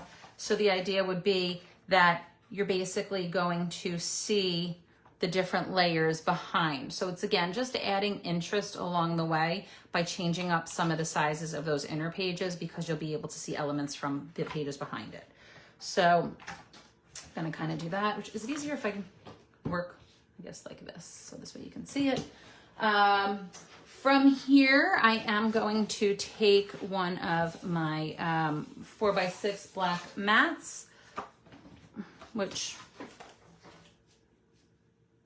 is this a 4x6 or is this, I think this is 3 3/4. Am I crazy? Nope, that's 4x6. Yeah. So I'll use this. I actually didn't prepare my white cardstock on top. So most of you will probably be working like this anyway, because we want to put the photos on there and not that white cardstock. So from here, I'm going to put that in the center of our page. We're looking for, and this is where if you can keep yourself organized, it will definitely pay off. I am looking for the Escape. And again, if you want to use different words, by all means, feel free to. Escape and seek adventure, seek your great escape. So that is the word strip. So hopefully just showing you the pieces like this, it's a little easier for you to grab them as well. This one is where we had done prep work, where we had cut out from the packaging. I think this was the chipboard packaging, if I'm not mistaken. I really like this plane, and it was really more about the orientation of the plane. So this was fussy cut from the chipboard packaging. As well, we are going to take the large doily edger piece. This is on one of the panels of the chipboard. I'll say this is like the third one, top left. And so the idea being behind this is that these two pieces kind of bridge a gap between the edge and our photo. Depending obviously where the subject of your photo is, you can put it up a little higher, you could put it down a little lower. I'm gonna kind of do it so that my photo would shine through. But as you can see that when I'm doing this and without the photo in place, I wanna make sure that I'm gonna be able to slide that photo in later. So I am going to only use the right-hand side of this for now. You can always go back and add more glue. The problem is you can't take back glue, or it's not easy to take back glue. So for me, it is much, much easier just to put a little now to secure it in place and then to go back later. So this way I'll be able to slide that photo. So well, if this was dry, you could see that it would slide under. Make sense? Okay. And then the same thing for the plane. So the idea is I want to kind of seal up like where it meets so it looks like it's kind of like one piece or like it's going to go in together. So I could put it up here, I could put it down here. I'm also watching my holes here. So for this one, I might as well put my reinforcement in place just because I might go over it. And this way I want it to be there so that it matches up with the others. So I'm going to put that in. And then I'm just going to kind of, again, put the adhesive along the edge over here. So this way, I'll be able to slide my photo in later. I'm going to kind of, should I go up?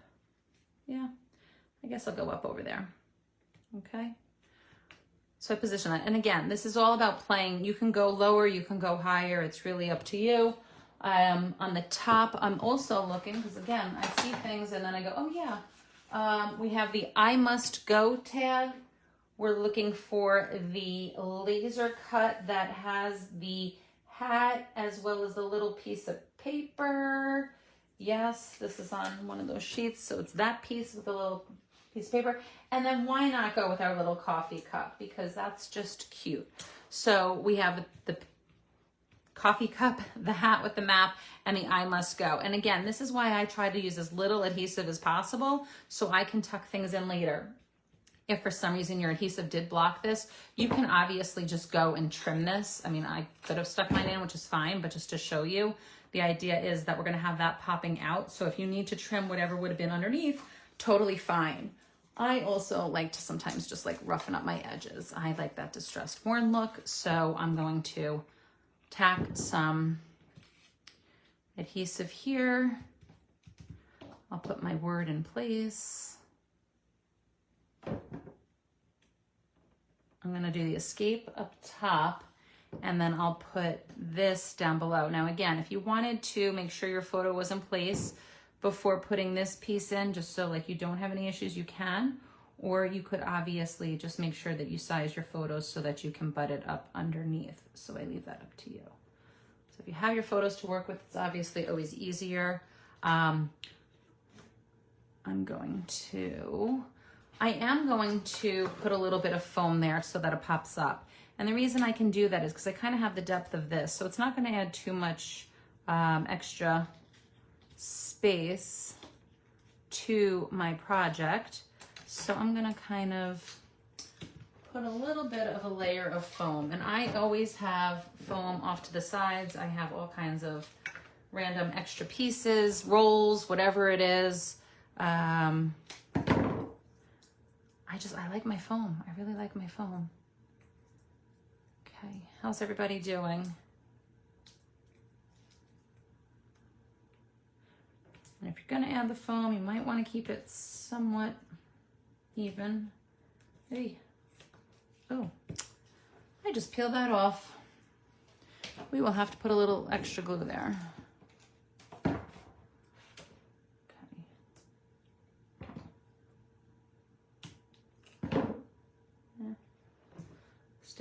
there. And here we go.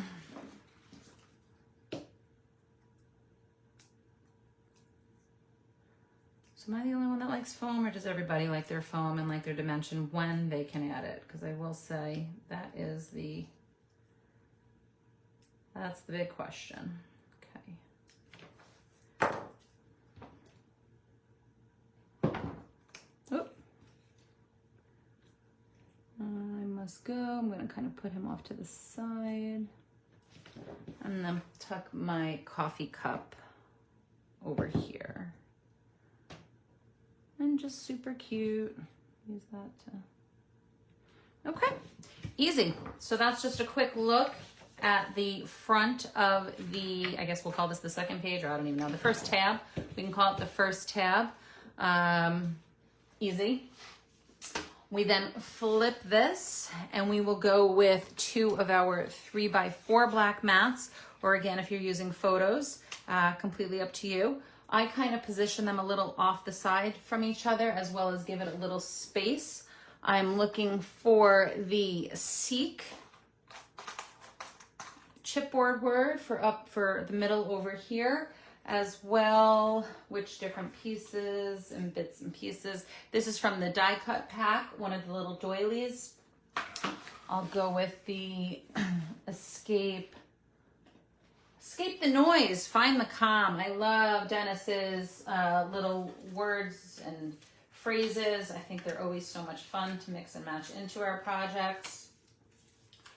And then I'm looking for this piece. So this was kind of similar to the one that we did on the flip side. This one's just more for the left-hand side. So just as an idea of how we're positioning those pieces, we're gonna do something kind of along those lines. And then this would go along the bottom. So again, you might want to put these strips if they're going to cover up where your photo is, unless you're working with your photos at the time that you're creating this. Completely up to you. So first I will position my cardstock down. I'm just eyeballing it. I kind of just make sure I leave a little bit of a space, maybe a 1/2 inch space over here, and that's so these different elements will have a little bit more wiggle room as well. You can also use the lines of the pattern paper here as a guide of keeping it even. But super easy, right? I mean, nothing majorly complicated at this point. I am, again, making sure that I put that adhesive just along the left-hand side, so this way I'll be able to tuck those photos in later. I'm matching this. You could also match the chevron like up to the page right there. I mean, how fun is that? It just looks like it was like meant to be and perfectly in place. Kind of put this off to here, and I did notice I do have 2 little tickets. So I went with kind of a blue ticket and a little whatever ticket. I don't know that it really matters which tickets we use. I'm going to go with it does not matter which tickets we use. On the floral sheet, there's like these, I'm calling these tickets. I don't even know what they are. Like money. Is it money? Is it whatever? And I'm going to kind of just like stagger them a little bit. I'll put one there and like one off to the side. So what I do when I do something like this, because I want to layer it, is I position it in place so I can kind of eyeball it. I then kind of just take my finger and I'll just take my wet glue to pinch it underneath. This way it stays in the place that I want it. I do leave it so that I can curl up those edges, just because I think that gives it a little more authentic look. And then I will put my Seek strip right in the middle and right on top. So really I'll be able to, and I'll kind of cut a little mat just to show you that you can do that. You could also always cut one mat in, you know, to kind of work off just to guide, or really one per size. But this way you can kind of see that like you'll be able to tuck in later with your photo. So just giving that as a guide for how easy it will be to slide those photos in. So I hope that that helps just to see it. So that's why less glue at this point if you're not putting your photos down at this time.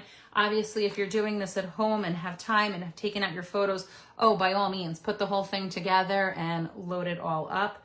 Completely up to you. So for right now, I'm just gonna kind of more stick that a little underneath so that I can get that photo in place, because again, it has that 1/4 inch difference. So the photo can kind of butt up to that anyway. So that is a look at the back side of that first page. All right, how are we doing? Everybody still with me? Anybody actually doing this in the live show at the same time, following along? I feel like it's so hard to know.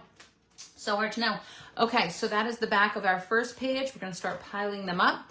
I'm then going to go to my single page. This was the one that we had created with our little orange backing. And again, I'm mixing and matching these pages. There is no reason you cannot change the pages, the order, any of it. I mean, sometimes I do like how things happen to look matching up. For example, I like how this little short page, you can see the escape, seek your great escape, you know, and all of this, those elements pop up behind. But really, all the pages will do a great job of mixing and matching together, so you can really do what you want.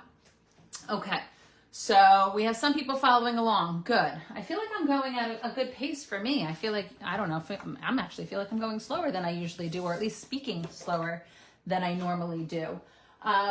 So this is, again, a 4x6 black mat. We will look for which pieces. I am looking for a laser cut with the compass that has a little bit of the florals. This is going to be on the floral page. I am looking for the back pattern. I'm telling you, I hope you guys have neater desks than I do, because mine's everywhere. The backpack with the hat on top and the suitcases and all that goodness. As well, the camera with the little florals. This came from the same sheet as the other one, but just I'm kind of popping it on the black there so you can see. We're gonna look for the Explore chipboard word, Explore, and the word strip, Discover the Unknown, which happens to be an orange one. I feel like somehow spotting the colors is a little bit easier as well. And then from our die cuts, we have a globe. There are several globes. I don't know that it matters which globe you do use, so I'm just gonna grab one of my globes there. I also did use, because I wanted to bring these in, I mentioned on the, what is this, washi tape, on the washi tape that we had more stickers. Now, these two borders here, this dark one and the red one, are kind of fun to use in a different page. So I'm gonna see if I can leave them here and just use my little pick over here to kind of grab this uncharted word. So I'm gonna be using that. I'm just gonna stick him here for right this second while I put these pieces in place. So again, I'm kind of putting these off to the side here so you can see them. And then I will put my photo in place, or at least my black mat that I'll then do my photo later. Again, I'm going in the center, kind of keeping it simple. I will, I know with me with these nails, I don't necessarily, I need these little tweezers. They come in handy. I'm gonna kind of put this right on top here, Uncharted. Oh, I also need 2 of my orangish reddish tickets, or money. Again, is this money or tickets? I don't know what this is. Oh goodness, Tracy is in New Zealand and it's 4:30 a.m. Oh Tracy, I hope you have some coffee. I appreciate you joining us at this hour, because I don't think I would ever want to be awake at 4:30 if I didn't have to go to an airport. I think that's the only time I've ever been awake for 4:30 in the morning, is when I had no choice but an airport, which actually, no, next Thursday. Next Thursday, I will be up at 4 a.m. so that I can go to Seattle for the Creativation Trade Show, which is a retailer trade show that I am very much looking forward to.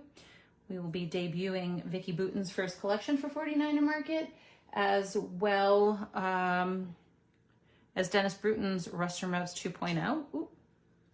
And we'll have a few little secrets in store for everybody. So to point out what I'm doing, so I'm taking those 2 little tickets, covering the edge of that Uncharted. I'll then position my little compass over here, kind of layering it. Maybe I move that just a little bit for some more color pop. That's why I kind of like doing these with wet glue just because it gives me a little bit of wiggle room until I get the glue all over the place, but okay. And this way I'll be able to tuck that photo in under that corner. Okay.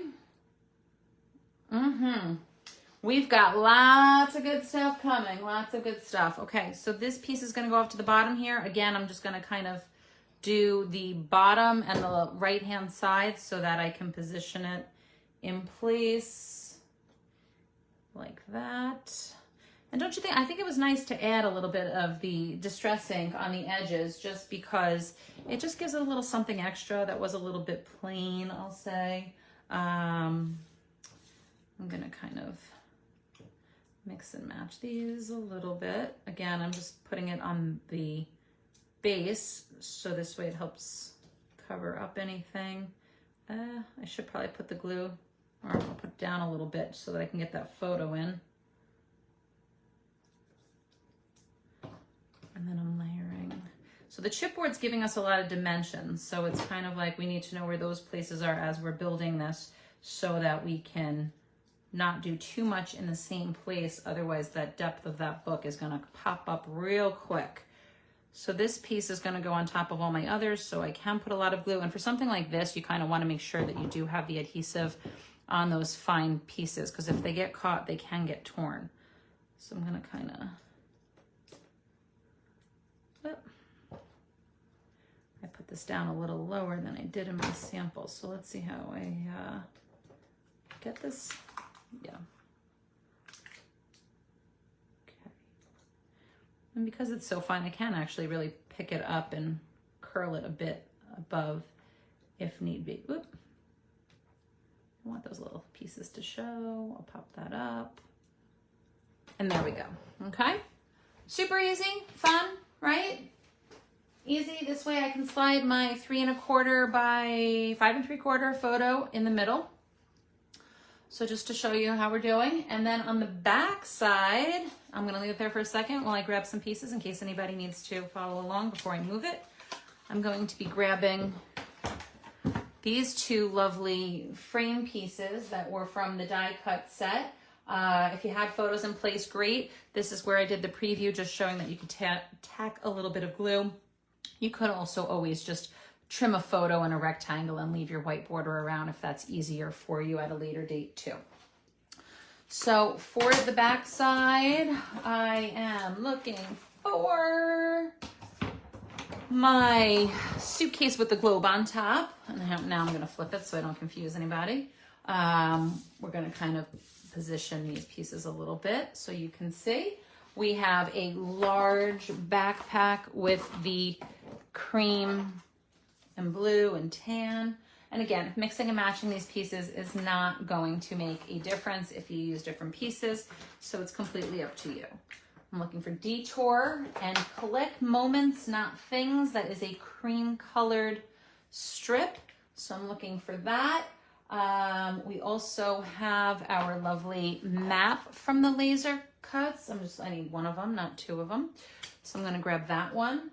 And then the other compass, which has, no, that doesn't have leaves coming out. See, that makes sense. Okay, so we need a compass, a small compass, and is this where this one came? Nope, that's really super small. It's this one. Okay, so the compass that I used, I don't know if you have these pieces like this, but the boots are here. This happened to be the train. This was on the top right corner. I'm gonna grab that one. Again, doesn't necessarily matter. I only pointed out, some people are very particular. Some people want those exact pieces. So if you're that person, wonderful. And I may or may not accomplish it each time I do it, but I'll try. On the florals, we're just gonna grab one of the single little pieces that's on its own. And this is really all just about clustering. I'm also going to go back and grab some arrows. Now the arrows, the beautiful thing is that we have the green on the back, which kind of blends. So if we don't have the arrows going the right direction, it doesn't make a difference because the colors will kind of match. But the idea behind this that I had was that it was just like kind of a full circle. So like this goes to that, which then goes to, I'm gonna grab that upside down. Nope, see, that's like a backwards piece. So let's see. Pop these out. Yeah, I can use this one. So from this corner, it'll go up here or here, wherever. And then last but not least, I'll grab this other greeny one over here and kind of pop it up there. So a lot of pieces going on this page, but it's fun. I don't know. I had fun with this one. So I'll kind of put these off to the side and show you as we build them. I mean, how cute are those little glasses that are cut out? Okay. I don't know. What's on my nail? I'm going to put adhesive here. I always am a fan of staggering things and kind of overlapping them and at a little bit of an angle. If you're a 90-degree person, you can do 90 degrees. You can do whatever makes you happy. You can do 1 and 1. You know, I try not to overlap too much just because we don't want to miss too much, but I do like how it splits a little bit. And once again, I'll go back with my glue and I'll kind of build those clusters. I will do this piece down at the bottom. Again, just adding my glue at the bottom. I'll overlap there so that we could pop. You could always pop it with a little bit of foam on this corner if you want to. Might give it a little bit of dimension, which I think I'm going to do. Just like right behind that suitcase, because we don't want it to be totally flat. I mean, it's almost like you want these elements to be popping off of your page as they would be in real life. And you know, that's how you get dimension. But again, we're at the beginning, so it's not a real concern yet. It's just a matter of as we go when we have to make our choices and our concessions. I would love to put a foam dot here. I'm not going to at the moment just because I don't want to get in the way of a photo, but obviously I can always go back if I had a photo to put in later, I could go back and add that. So I'm going to position that like that. I'll then do my backpack, and the idea is that I'm going to kind of layer these. So if my word's going to go at the bottom edge of there, I'll put my backpack kind of there, which means a little adhesive here.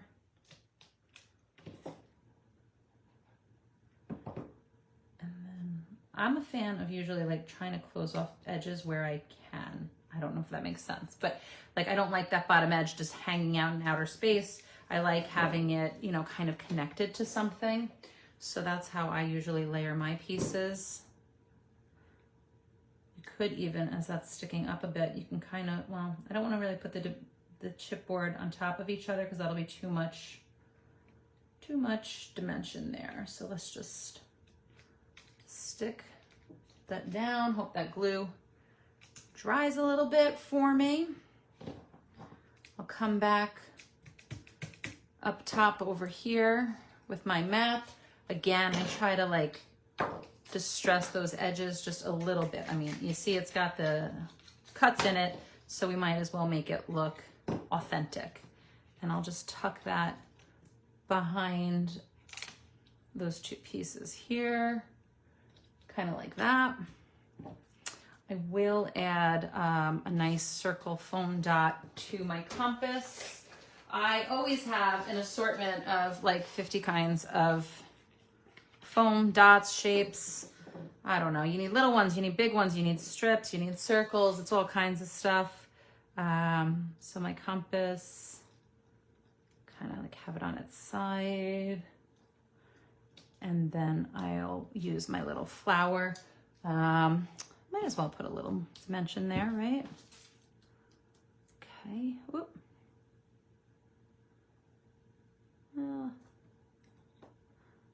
Probably could have gone with 2, but that's okay. The nice thing is this page is going to be in a page protector. So if you don't really adhere everything down too well, it's not really going to get abused like some of our other pages. So it does protect the little fine bits and pieces here.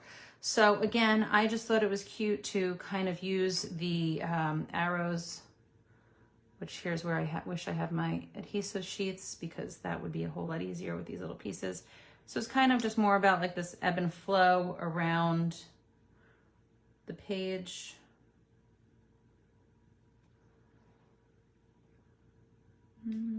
Little interest. Always about the interest, right? I think I'm a firm believer it's all about the details. The more details, the more authentic. Oh, all of this looks, and even with the tweezers, I didn't hold on to that. Okay, so super easy. So that is a look at that page. Any questions?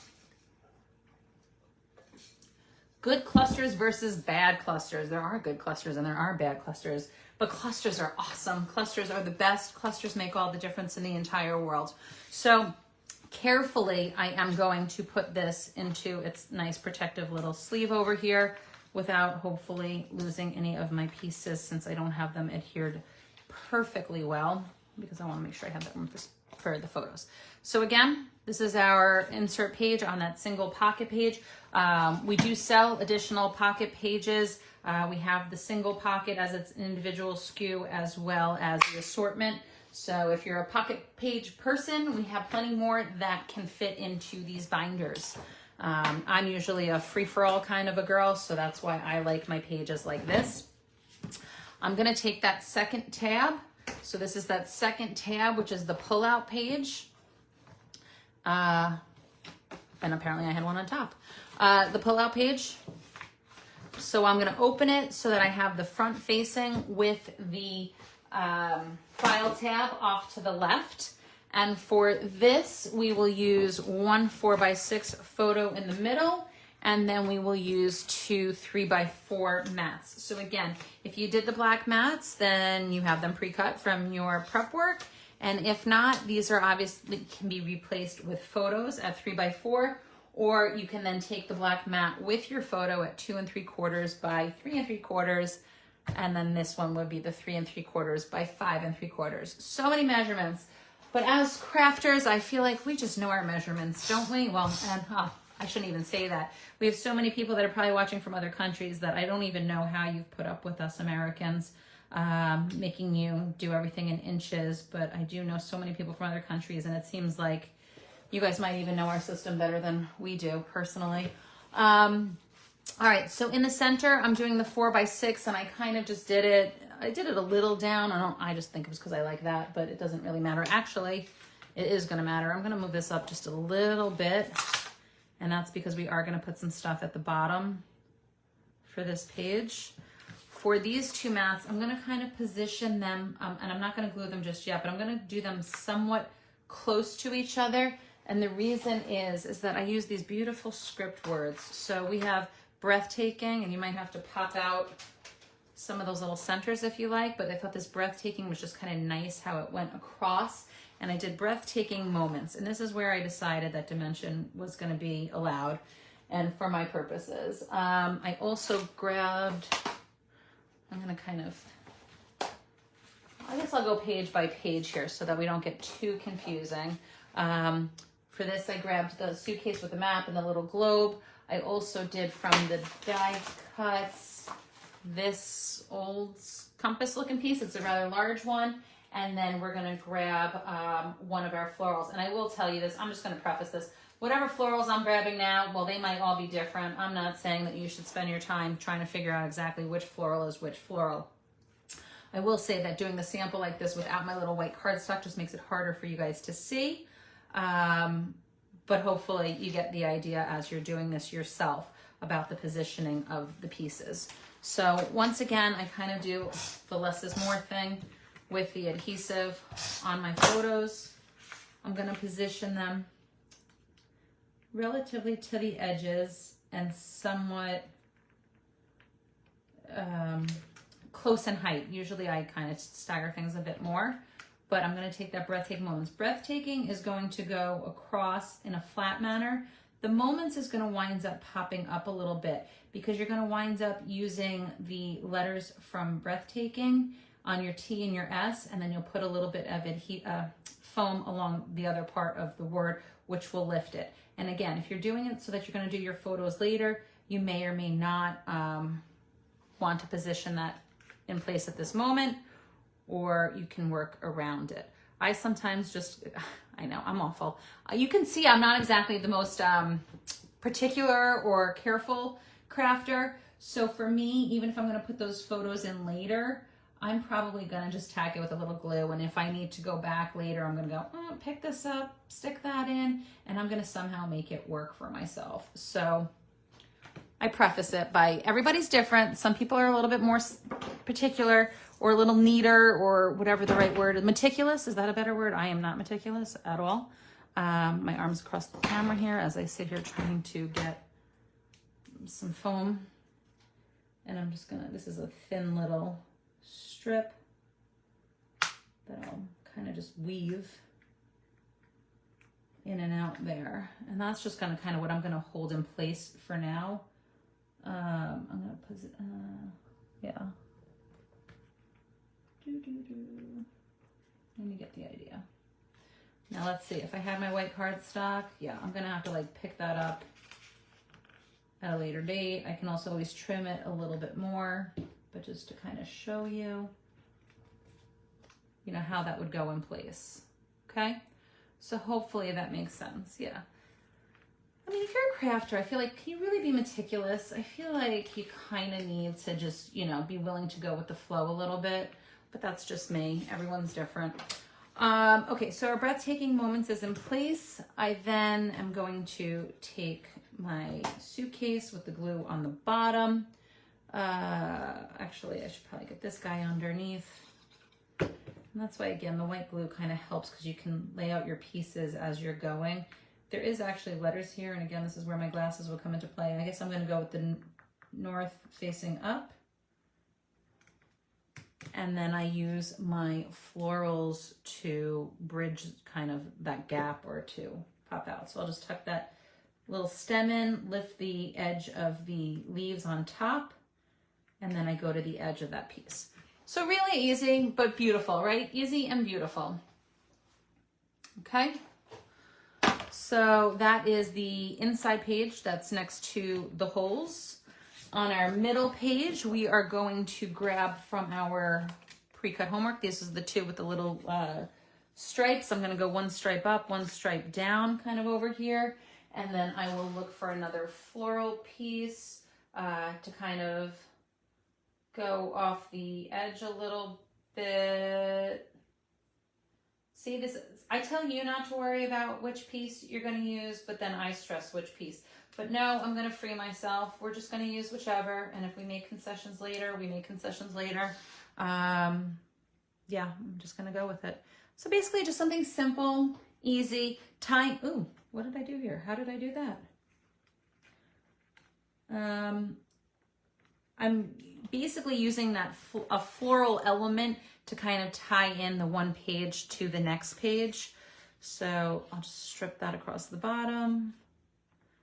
Stagger it again, that's going up. I'll just put that over here so that I don't go over the other one. And then kind of just, you know what, I also take these laser cuts and I snip little pieces because it's a kind of a waste not, want not thing to me. I'm gonna just cut that in two, and this is just me winging it at this particular moment in time. I guess because my photo is going to be there. I'm just going to do something along those lines. Again, no rhyme or reason, but because I want to slide my photo in later, I don't really want too much adhesive. So I might actually kind of leave this piece dangling on its own right now that has no adhesive. I'm going to hope that I don't lose it. And I'll tuck this one in because it's off the page. Okay, so again, later I'll stick that photo in and then I'll secure it with a little extra glue there. All right.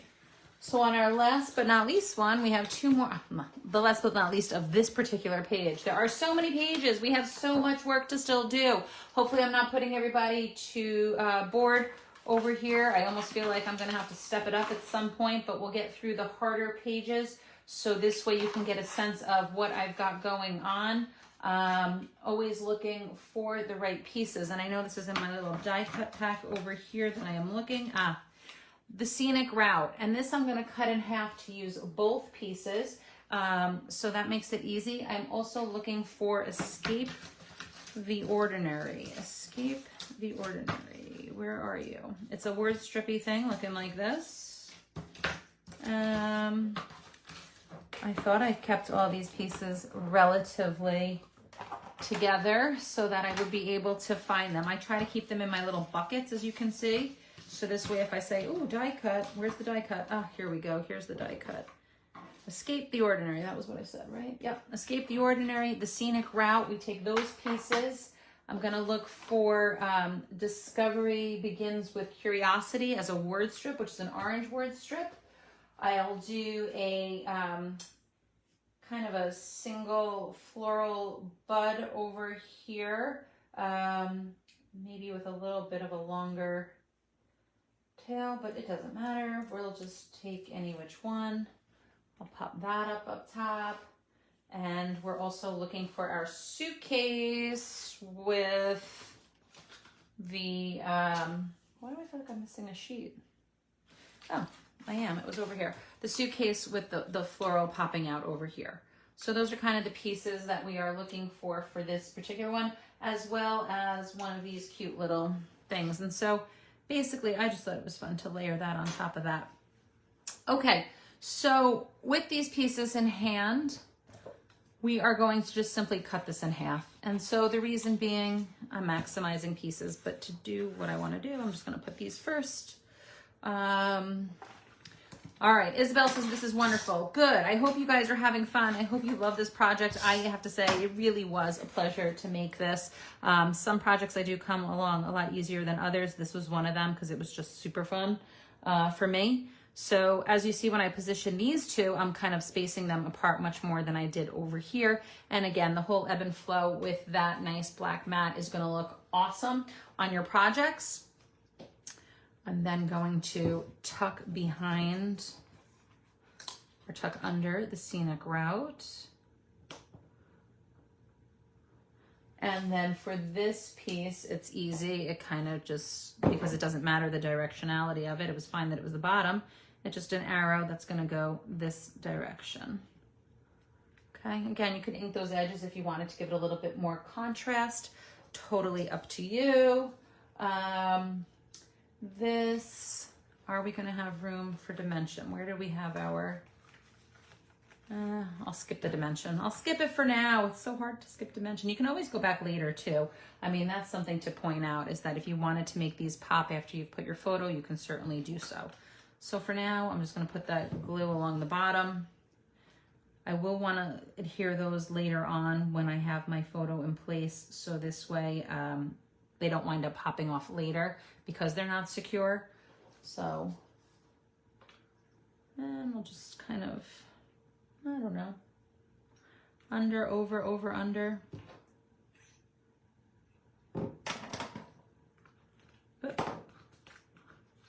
Oop, probably shouldn't have put the glue on that side if it's gonna go over. Should I go under? Maybe I went too far on my things. All right, whatever.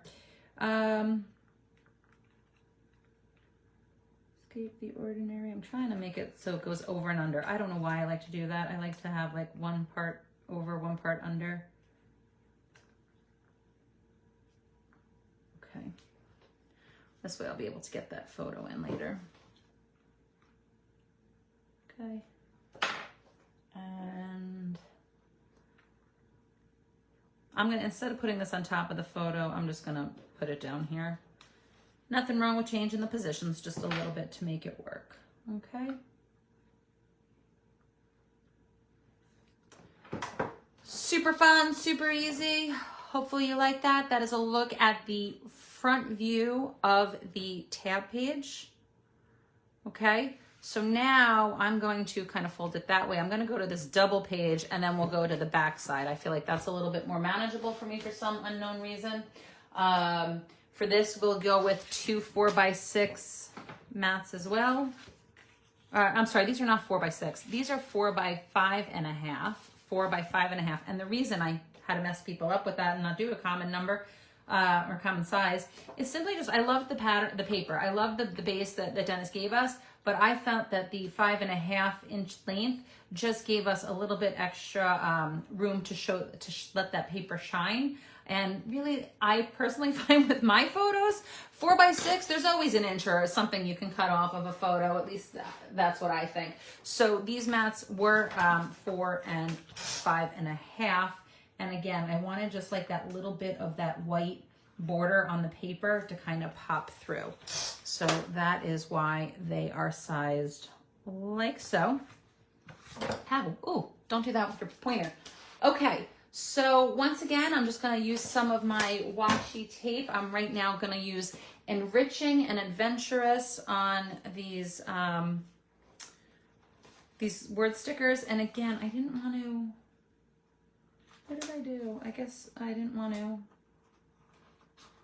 well, if that comes up, well, it's fine. If it comes up, we just won't use it. We'll use a different one because that's what I did anyway. But, okay, I'm kind of just, oh, where am I? Trying to use my tweezers over here to pick it up. Worst case, if you, I don't know if I'm even doing that on the camera. I'm just trying to get that. Yeah. Okay. Oop. You could peel it up to make it easier for yourself, but that's okay. I'm gonna kind of position this just like that. Easy. Adventurous is gonna go on our other side. I love the washi tape. I love these little words. I think that they just cute. I mean, this washi set was awesome because it gave us the best of all worlds. It gave us the strips plus the stickers and the word art, the little bits and pieces. So a lot of fun. Okay. All right. So I'm just gonna kind of stick them around there. And then we will look for take only memories, strips, as well as the traveler word. This is going to be like the 10-hour class. So we're already 2 hours in. Hopefully I'm going at an okay pace and everybody enjoys this and doesn't mind if I'm taking 10 years. You can always come back later, or you can also always follow along on the directions. This particular camera came from the Fussy Cut cameras that I had done earlier from the packaging. That was the packaging insert. I am looking for a tiny little circle, which I think the tiny little circle came from die cuts because I think it popped out from something. It did. See, I'm so smart. I remember that. From the little file tab, there's like a little center with a little compass inside. I used one of those.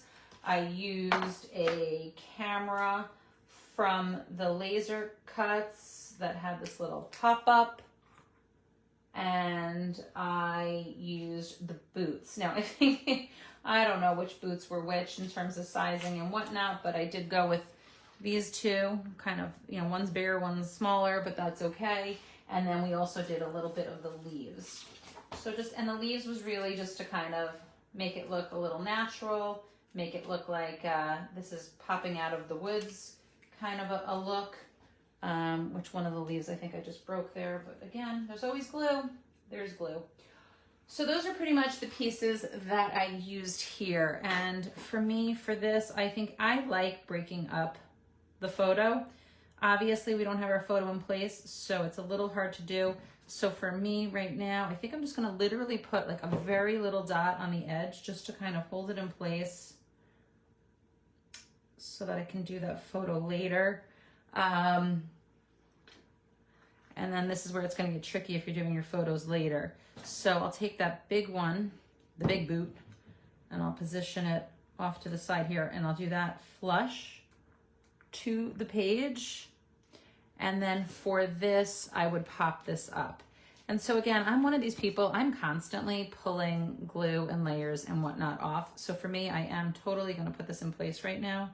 And then I'm going to hope and pray later that I can pull it apart. But even if I can't, even if I pull this off so that there's, I don't know, it kind of came off on the black, we're covering it with the photo. So it should be totally fine.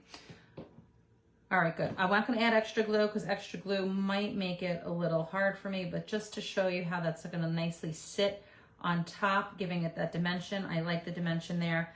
I think that that makes a big difference.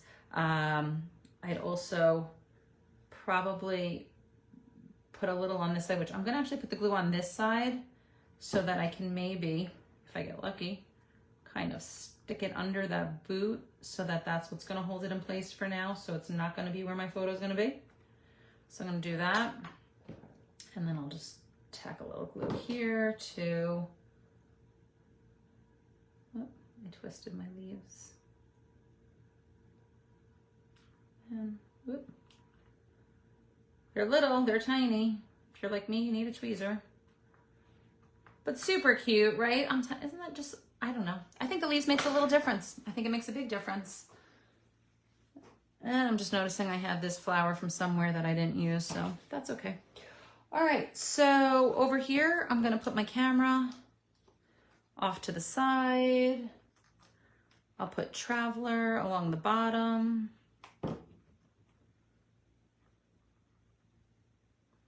I love how all these layers of the paper shine through at the different levels. You know, you can mix and match your position on where you put what. And this is just to kind of close off that little circle bit over there of the photo. And then this would go up top by our washi tape. So again, really easy, but a little bit packs a huge punch. So I think easy to see that like your photos are gonna shine on these pages, but it's just those cute little elements and the little added extra bits and pieces along the way. So that is a look at the middle back pages, so to speak. And then if we were to flip it over, this would be that back page. So once again, I'm looking for that 4 by 5.5 inch size because it's gonna pop in there nice and perfect. So I just add my adhesive, I put that in place, and we get to looking for our pieces. Is everybody's keeping their pieces organized? Do you guys find that you're relatively able to find the pieces as you're going? If you kind of have, well, if you have, first of all, you need the space. You need space to set it up and spread it apart. But if you have your like word strips in one area, you have your other bits in another, hopefully it's easy to find them. What am I looking for? Explorer, which is a scripty word. Explorer is a scripty word, and I'm going with tour. Explorer tour. I don't know if that makes sense, but whatever. We're gonna go with it anyway.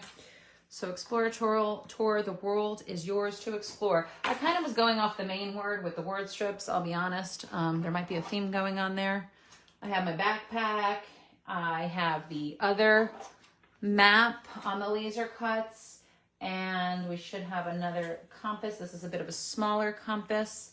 And then we will do another ticket tag, money, whatever we've decided those are. So those are the bits and pieces that you will be pulling for this page. Hopefully, obviously, if you're watching this on a replay, you can just pause as you go on the screenshot so that you can find your pieces. Yeah, I'm finding, you know, I used to separate all of my laser cuts, and then I've kind of found that if you keep most of them on the sheets together, it almost makes it easier to find it. And especially I will say with this set, because like the 2 panels were kind of more floral, and then the 2 panels were more, what's it called? Like icons. It just somehow seemed a whole lot easier to me when I was pulling pieces by keeping them together. So normally I'd probably overlap this. For now, I'm just gonna kind of go right here because I know that photo, that's gonna stay in place because the photo will probably just line up to it. If I can think about 1/8 of an inch, or I will position it so that it does line up, okay? So I'm putting that in place. I'm gonna kind of crinkle up my map. And this way I don't really have to use the foam. I'll just use the paper, you know, as its own kind of ebb and flow to it, so to speak. You know, right, it looks like it's sticking up on the edges. I do want to use foam on my little compass. So I'm gonna just do that circle dot. If I position it a little off to the side of the chipboard, it'll kind of even itself off with the chipboard. So I'm gonna kind of see what I can do here. Yeah, perfect. All right, good. So this way it's at least a little bit even up there. And that's what I try to do is like, if you know you're going to use the dimension of the chipboard, well, don't put the foam down on top of the chipboard, but you can play off of the fact that you know that you've kind of used space. And as you can see here, even though I'm pushing on this one, usually around my edges is where I really have that extra room to add the dimension. So I can kind of play with the pieces that are going to go there a little bit easier. So I'm going to kind of I'm going to put along the bottom here. I loved how the P kind of dropped around there, which maybe I shouldn't have put it on my L. So I'm going to kind of go like that. Oop, my finger got stuck. Okay, and then I am going to put some foam tape behind here, but for now I'm just going to obviously stick it to like the middle to the right hand side. So let's cut a strip of foam tape, and I'll kind of, hopefully I'm in my lines over there.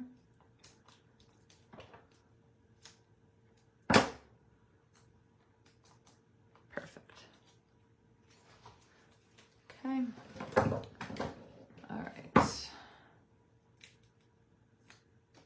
Muffin tins, yes, Mary gave us a suggestion. If you have muffin tins, you separate your pieces, and that is a great tip. Any of those kinds of little contraptions makes such a difference, especially with these little pieces. So how cute is that? The little straps from our backpack going over our word.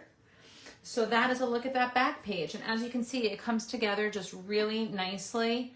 Hopefully you're finding all of your pieces. And you can see this all. Am I actually, like, should I make it zoomed in, or you guys can see everything that's going on, right? Everybody's good. Nobody's been complaining, so hopefully it's all good. All right, so that is a look at this next one. So I'm gonna pop that in. And again, you know, you're gonna wanna go back and put those reinforcements in, but just to kind of give you a quick little 1-2, you can see we're coming along nicely. It's kind of even, but as you see, it's already starting to build. So we have our one tab, our insert page, our other tab that pulls out. So we are making progress over here. For the next one, we are gonna go with one of our little 4x6s. This is super easy because, again, you're gonna put photos in here. Maybe you wanna do some journaling in here. You can certainly do that, or if you have memorabilia from a trip. This one, not that it matters, but I guess my sample did show the doily on the bottom. You can obviously always flip and flop the different ones. I'm going with, we should have a tab from our die cuts that says Explore, and I know I saw that because I popped it out or something. We have Explore, we have a 3x4 inch photo that we'll pop there, and then we'll look for our passport. What do we have? We have a passport somewhere on our laser cuts. A blue little passport, which looks kind of American if you ask me. I guess there's so many countries that probably do blue passports.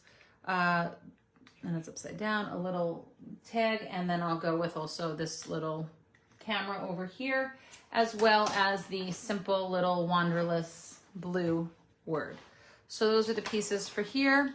Really easy. Again, try to keep this minimal. Like, we're already adding the depth from this 4x6, which then will give us room to go with other stuff around the next page behind it, because it'll be a bigger space to be able to play with some of those edges. So that's always fun. So I want that to kind of pop in there. And then I'm just kind of building a little cluster off of that doily. So I'm just going to put the glue here on the bottoms. And then I could use a little foam here, couldn't I? Yeah, I'll spare the foam. I'm gonna not do the foam, but you could. It'd be cute, I think. I'm gonna move those a little bit.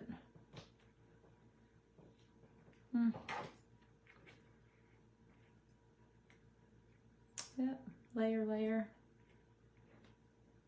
Okay. And then we'll put Wanderlust kind of in the center on the bottom.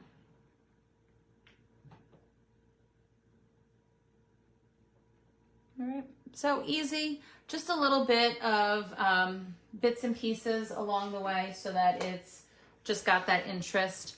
On the back side, which I'll just flip that over so that it's easier if you need to catch up with that, we have the Dream tab, which is also a die cut, and I'm just gonna kind of position that up there, and then I'll grab one of the floral clusters for the bottom. So again, making this easy. I'm following the lines of that paper. I just thought that the tabs kind of, it's like almost like a built-in little hidden spot on the paper to slide that stuff in. And then I'll curl up the edges of my flower here and kind of, okay. Oh, hopefully I didn't put the adhesive there. So easy. That's just an easy little piece that we then make our next page. And as you can see, like if you were flipping it from behind, you'd see like the other elements from the other pages that will shine through. Tab number 3, find tab number 3. So tab number 3, I don't know, yeah. Okay, so this was the tab that was number 3. We're gonna use the script word grateful, which again, you might have to pop out your little bit. And we're gonna look at life is short and the world is wide. That is a word strip from over here and one of our little doodads from the laser cut. So again, keeping these relatively simple and easy, but yet all the layers and all the bits and pieces from these pattern papers make it look like we've done something more complicated than we have, which is great and makes everybody look like a star, in my opinion. So hopefully it's not too cumbersome. I did not put the adhesive under the G or the F, so this way I can pack it in later. I'm also just gonna put a dab of glue here so that I can kind of have that going over where my photo will be. Usually, as I said, like kind of on this inside is where we have some room to play. So I will do a little foam piece here so that I can pop it.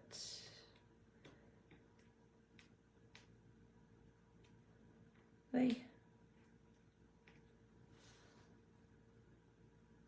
problem with nails is that you can't use them when you want to. Okay. So just giving that like a little bit of a layer so that it looks like a little something extra. But at least you can see we're cranking through some of these pages, which is great. Okay.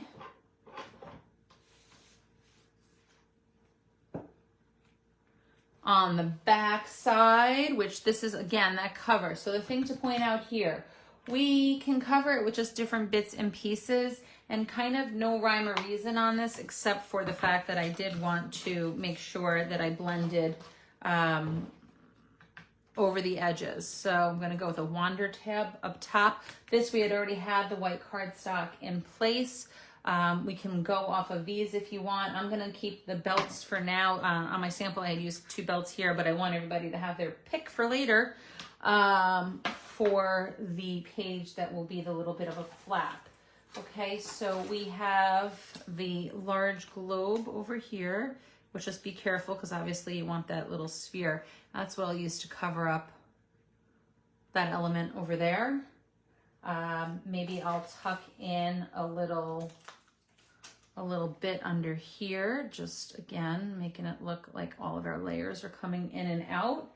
And then I'm gonna go with some arrows. So for the arrows, I went with the brown arrows, just to kind of keep it cohesive. It was like, what am I gonna do with this? So I covered it with an arrow, which it looks like I don't have the right going down one now, but that's fine, neither here nor there. Whether it goes down, it goes up, it doesn't really make a difference. I kind of just used those angles of the arrow, I don't know why I can't speak, to cover up that W, and nobody would even know what was under there in the first place. So you can kind of position it like that, okay? Any questions from people who are watching this live? Any questions? I'm going to, okay, definitely want to position it so that it covers it.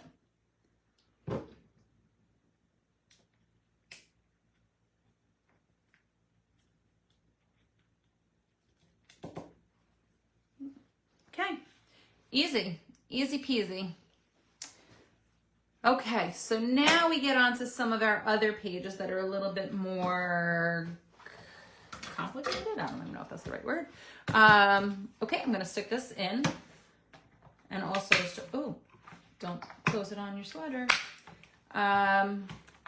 Just to show you, like, so here, you know, you have your different layers that are gonna pop through. Okay. So for our next page, this is going to be the 3-inch one. This is the page that we had cut in half. And for this, I just thought this was fun. Not that these two laser cuts perfectly match up, but I took the 2 strips of the floral and they were close enough. And by close enough, I'll show you, they were close enough to line up back to back.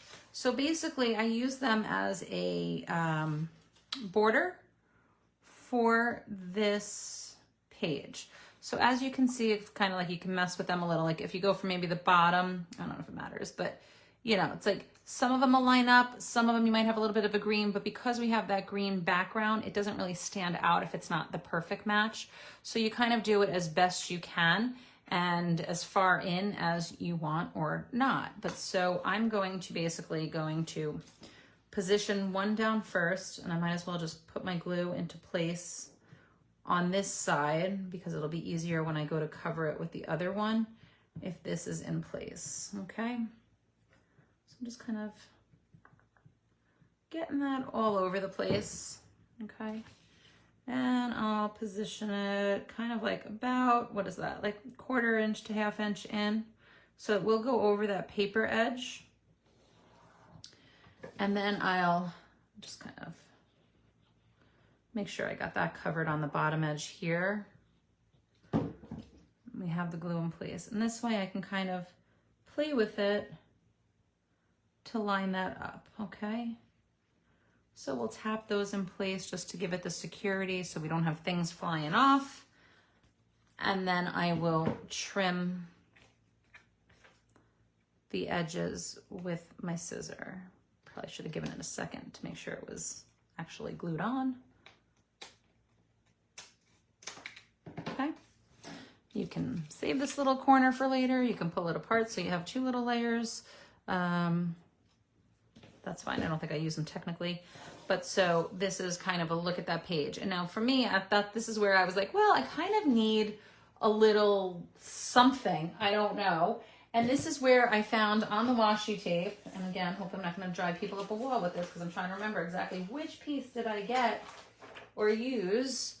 Actually, this was the fun one. This is on my sample, I forgot. So on this one, I have this little red ticker, right? This was like the red stripe. I thought that I'm always a fan of a diagonal strip. So I'm just going to take it, and because I'm not going to really concern myself with trying to save the extra bits and pieces, but it's more about sanity at this point. I'm going to position it so it kind of closes off that seam. Yeah. Let's actually stick it in place. You can go right to this side here. Okay, I'm gonna make sure I seal it in. And then I can just obviously trim off the edges. I don't even know where that edge just went. I could wrap this one around. Oh, I might as well wrap it around. Of course, I don't know if I have another one, but we'll see. Yeah, I got that over a little. Oh, this one did go around. Ooh, look at that. Okay, so do we have another stripe piece? So this is not gonna work. Okay, so then maybe this isn't the ones that I used. We have the other stripe over here. So I can take part of this other one from the other sheet. And again, it's really thin. I just thought there was something fun about it. I don't know. Up to you. Again, feel free to make yours any which way you like. I'll just kind of position that in the middle. Oop, I'm like not getting it to seal. It's so thin. It is so tiny. And there, I could just trim it anywhere that I had the other one going anyway, because it's, again, it's thin. It just, I don't know, a little subtle nuance that I thought packed a punch. You could also do the dark strip, but you probably only have one on this side from this. So that was another place that you could grab one from. But really easy. For this, we'll grab our 3 blue little frames. And I will tell you, as slight as it is, there is a slight wider length than, it's not a perfect square is what I'm really trying to say here. And I'm also going to see where I open them, just so I can keep that kind of consistent. So if you're doing it, you might want to just make sure that you have them going the same way. I typically will do a bottom and a top, and then I'll position my middle one in the middle once I have the top and bottom in place, so that I know exactly where to position it so that it's even. Okay, and again, I'm just eyeballing, but there we go. Oop. So that's the front piece. Then on the back piece, I'm going to take these two and kind of do a little side angle, which I guess really you probably could have used that one piece all the way around and then position these to cover the open gap as well. So that's just another trick or tip for you. There's always something that we can do, right? So for me, I'm not caring because I did go all the way around, but I kind of do like covering it. But then again, I don't want to overlap too much. So I'm just going to position them like so. So again, easy, but just a fun little page so that when you're flipping it, it's going to have that added interest. Now, if I had, which maybe I'll just take a second and hopefully nobody cares because I'll show it to you. Oh, it'd be great if I knew how to cut instead of cutting the wrong sizes, but okay, 3x4. So let's just say we had all of our photos, and this is the 4-pocket page protector. So we can say that we had them all in place. Oh, I did not cut the right size. But this way, when it is in place, it'd be fun that here's your photos popping out over here when you have this page. So just as a, I don't know, I liked that. I thought it was cute. I had fun with that. When you have your photos there, it's a fun little added bit, okay? And then we have that. The only thing I really did to this page was just to show you how, well, if you had your photo in place, I had this little life's journey popping out just as the added interest. But again, you'd have 1, 2, 3, 4 photos. You'd have your photos on the back. So this was the 4-panel page protector. All right. Oh, Joanne in New Zealand is now waking up and joining us. Welcome, welcome. On the back of this, also thought this is fun. So remember, your openings are on your front hand side. So on the back, I didn't really want to do much, but I did grab 2 chipboard words. And for some reason, I put unknown destination. I feel like destination unknown makes a little bit more sense personally. So knowing that I'll have photos there, I am going to adhere these in place because I'm not sure how well my wet glue is going to do on the page protector, but we'll see. We want it to stay on, and since it is plastic, but I'm going to do this on the top edge of the middle, the destination unknown, and this onto the bottom. So again, you know, you might want to see where your photos are. I'm assuming that I'm going to have that wiggle room, that it's going to be a-okay, that my center of my photos is not going to be disrupted by having that pop through. So your photos would be behind, and then you would see just that little bit. You can always also go back and add more embellishments later. There are so many bits and pieces that you will have extra that once you have your photos in place, it'll be easier to be like, oh, I need a little something here, I need a little something there. So that is the pocket page that we've got going on over there, all right? And next we're gonna grab our 6x6, or this is actually 6 1/4 by whatever, page.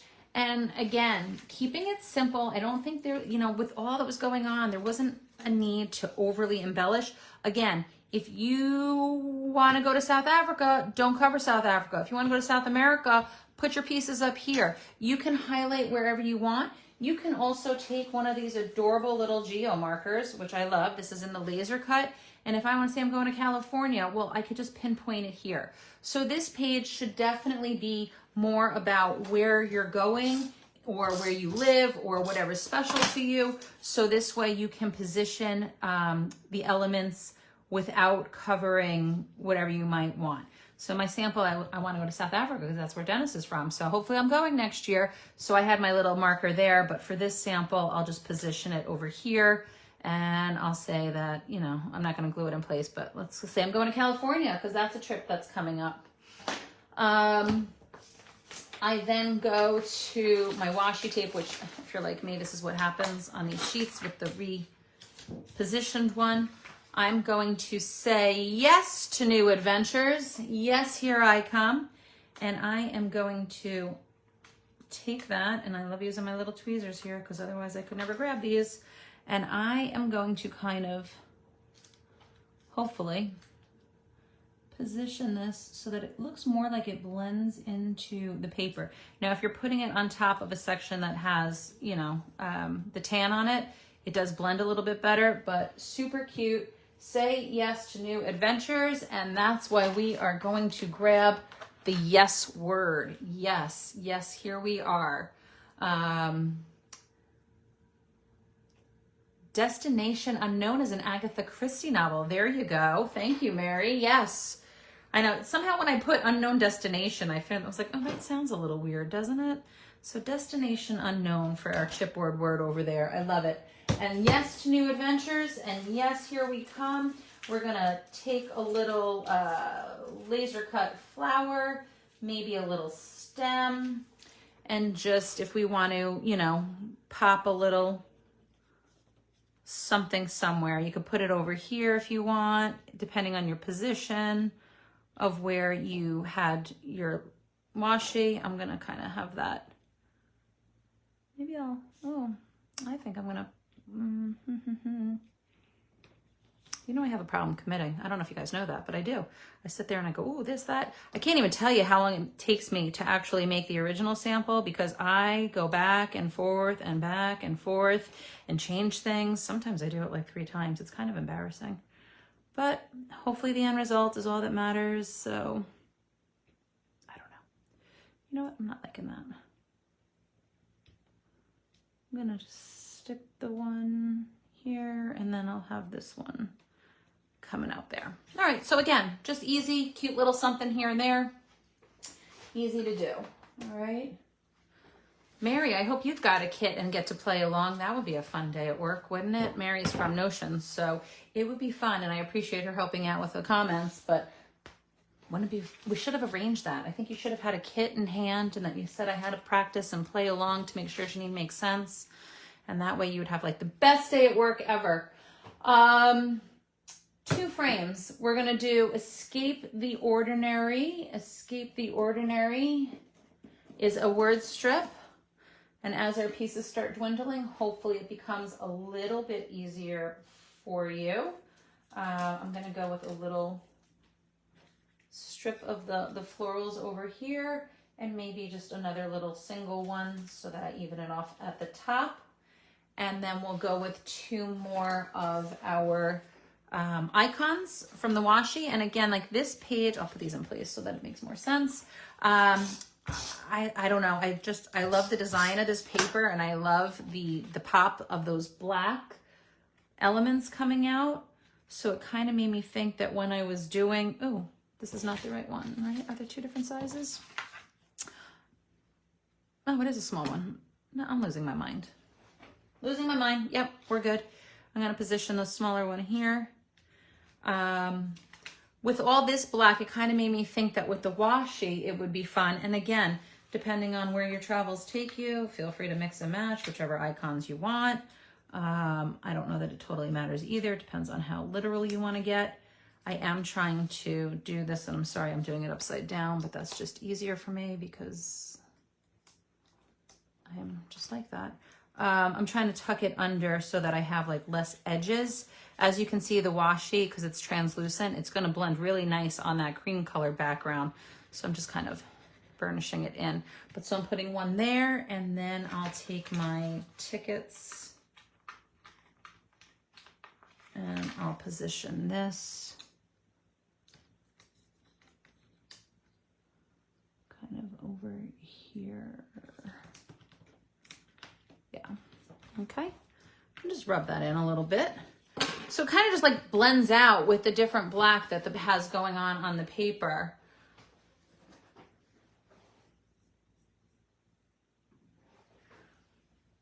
Then I'm going to put this right on. This I can go right on top of the frame, since I can open up the frame, which of course I sealed the wrong end, but I can slide my photo in that way, so it's not a big deal.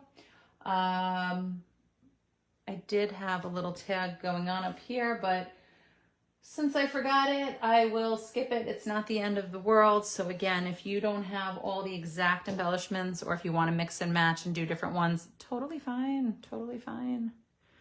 Kind of, once again, I really like going over and under different things. So I kind of tuck it here and then I go over there, and I think that that helps. And then maybe this one, I'm just going to put him, her, whatever it is, right there. So you can mix and match those little pieces, very easy. Okay, so that's a look at that page. We then have the fourth tab. I feel like, how are we at 4 tabs? Apparently I'm at the 4th tab. And again, mix and match your pages. If you want to do the other ones at a different order, feel free to do so. So we have adventure. We have the double suitcases. A camera, which is looks like a die cut camera. Do I have a die cut camera? Or was that something? Oh, we do have a die cut camera. And the reason I know it's a die cut camera is because it has that little bit of a border around it. We also have one of the fussy cut compasses that I had done earlier. So this was the fussy cut from the packaging. We're going with, oh, tell me this is not the greatest saying. Wander where the Wi-Fi is weak. I love this one. Wander where the Wi-Fi is weak, and then we'll look for another floral cluster, which again doesn't matter. So those are the pieces that I'm going to be mixing and matching in here. Again, you know, you can always, if you wanted, you can always pop that little bit of color if you think that it's going on like something that's the same contrast. And here I am getting, oh, yeah, okay, I'm confusing myself. I did also have a 3x4 black mat. I was gonna say I'm missing something. So I'm gonna put that 3x4 mat in place, which goes right in the center, kind of showing a little bit of that white sketchiness going on the outlines there. And then I'll tuck this. I always like the stripes, so I'm gonna put it like that. So super easy. We'll do the suitcases. I'm just gonna put the adhesive on the bottom so that, again, I can slide that photo underneath. I'm gonna kind of use that tab of the paper.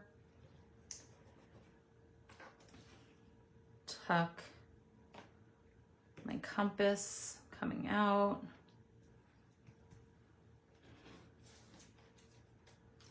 I'll put my word strip in. I'm like, it's getting quiet, but you guys have been quiet all along. So, oh. I don't know how on my sample I was down so much further. Oh, maybe it was because I positioned this a little lower. Okay. Again, totally up to you. We'll mix and match. Because I have the dimension here, I can totally add the dimension on my, what's it called? The camera.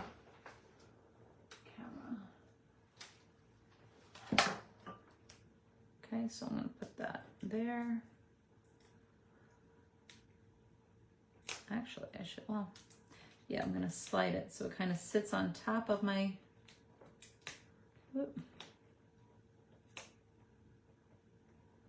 we go. I like to overlap all my pieces.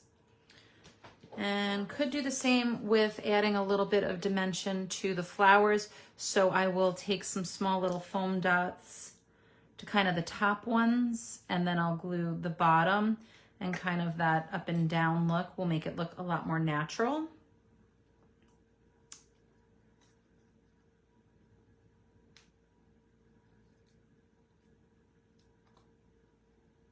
But it helps when you can see the little sticker bits.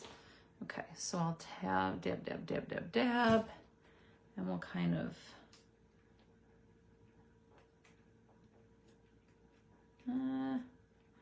I think I'm gonna take a circle one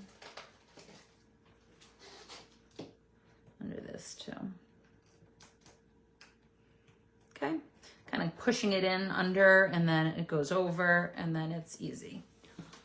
So that's a look at the fourth tab front. On the back, we have a 4 by 5.5 inch photo.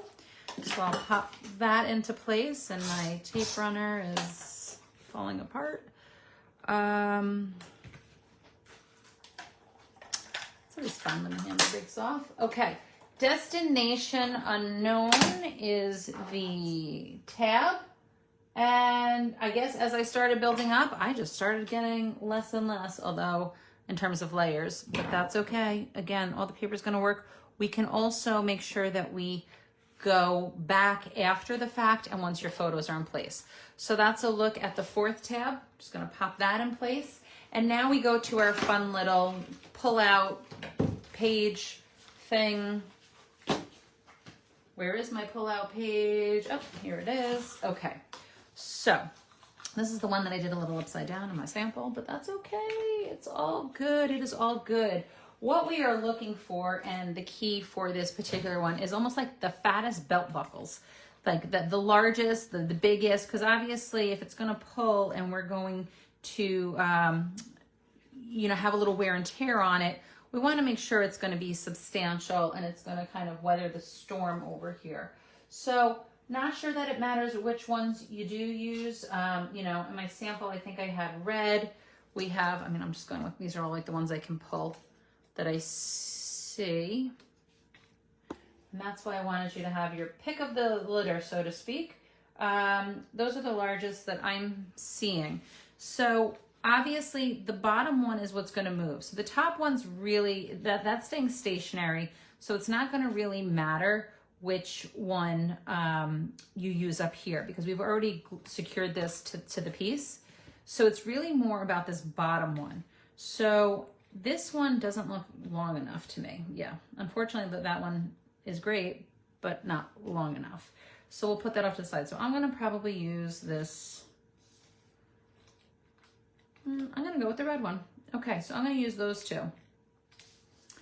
And first one we can obviously put in place. Now this is where on my sample it did look cool when you did it over the rivets, but that's fine too. I could put it up here if I want. I am gonna just put it down here, and I'm gonna secure that completely with glue in place down at the bottom here. Okay. So again, this one is completely stationary. It doesn't make a difference. This one, on the other hand, we need to almost create a little pocket for our strap. So to do this, I'm bending the paper and I'm kind of like making almost a little divot, so you can see here, and then it's gonna go kind of like so. So hopefully you can see that. Does that make sense in the image on the video? You know, you can see, did I do enough space? Not quite. I needed a little bit more. Okay, so let me go a little further out. And again, I'm really just bending that paper so this way it will secure so that I can go in and out. So what I'm going to do is I'm going to make sure that I use a good glue here, and I'm only doing my edges, and I kind of want to let it dry because otherwise it's not going to work. But I'm going to position it I'm actually going to do it over the other one. And the reason being is when I put this in and out, I don't want to get it stuck here if my other piece. So let's just, I'm going to make sure that I have that little gusset or whatever you want. I don't know if gusset's the right word here, but I'm just kind of holding them in place for a second.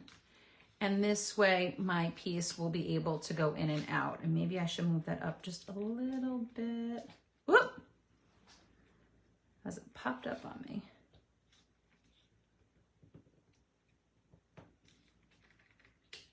Okay, and it is a subtle little thing, but okay, when this is in place and when it's actually adhered, it does work. And again, I'll show you my finished sample. If by chance you had it on the rivets, it's great, but you can see how this is just going to go under, okay? So it just tacks under and easy, you know, to manipulate, okay? So I'm gonna just make sure this is drying. I can also, I don't think it's gonna cause any issues with that little lip there, but you could also always go back and add a little bit more washi tape if you wanted to or something. So the idea behind this really was just like, okay, is it a slide? Is it this? Is it that?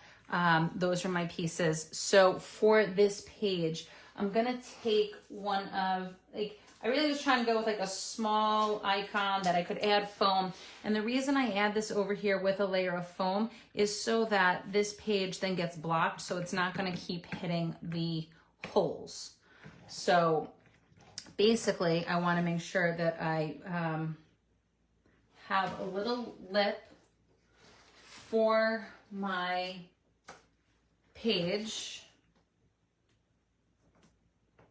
Okay, so you can see here, I didn't put it all the way on this side. So this way, if the page, and I'm just gonna stick it kind of in the middle, it has that little bit. So this way it will stop the page from going any further, okay?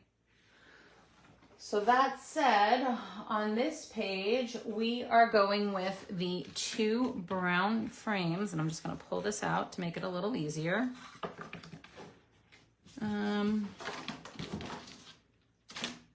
2 brown frames. The frame is in front of my face. 2 brown frames. I'm going with a compass, which comes from the Laser Cuts. This is kind of like a small compass, as well as one of our floral little stems. This is like a little bit more brown on the color of the floral stems.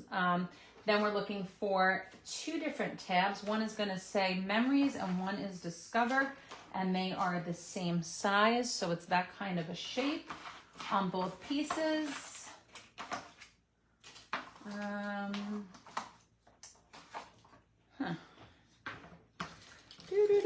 I feel like I'm getting further along on my pieces, and yet, oh, there we go. Did I say Discover? Is that what I said? Memories and Discover? Yep. Still hard to find pieces, but we're getting there, so super easy. So we'll just position these in place.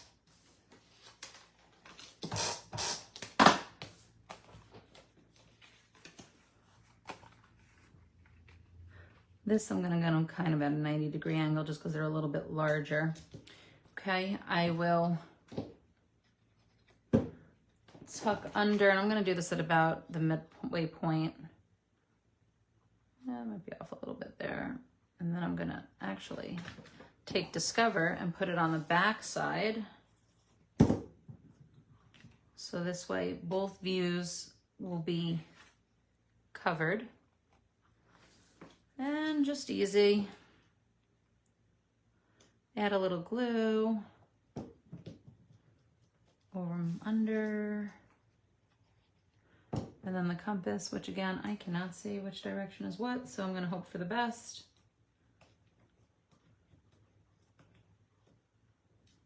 Okay. And that will just be a nice little slide in and out. And again, if you didn't want to have the slide, you could have just positioned it as such. So that is our page. And I probably should have raised this up a little bit or made this a little longer, but also let's just do one of these. Smush, smush, smush, so it's not gonna pop up so much. always a way to fix whatever we've done. See, and now it stays shut because it's just a little bit more secured here. So I'm just making sure that like I really have those pieces, and perfect. And as it gets used, it'll obviously figure it out. This on the back side, super easy.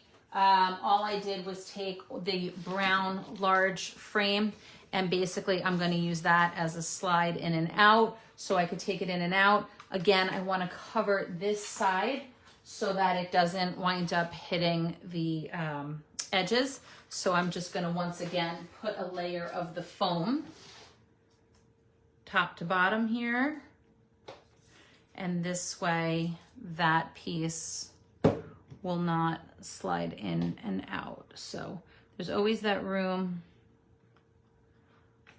on that inside edge, because for some, I mean, there's no other layers going on the holes, so we can always bulk up a little bit there. So that's just easy. As you can see, it just goes to the edge and, you know, you're totally fine. So we put that piece into our book, okay?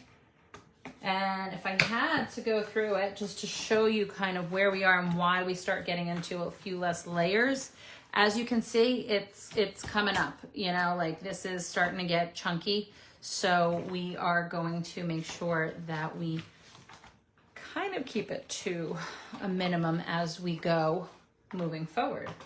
Okay, so the next page is just a single page that I did. And again, like I said, you can mix and match all these page orders, feel free. This one I had a lot of fun with. This was 2 3x4 mats, which I layered, and this was some pages. We took one of the little doodads over there. We have Making Memories. Who remembers Making Memories? Making Memories back in the day. Very popular brand. Where are you, Making Memories?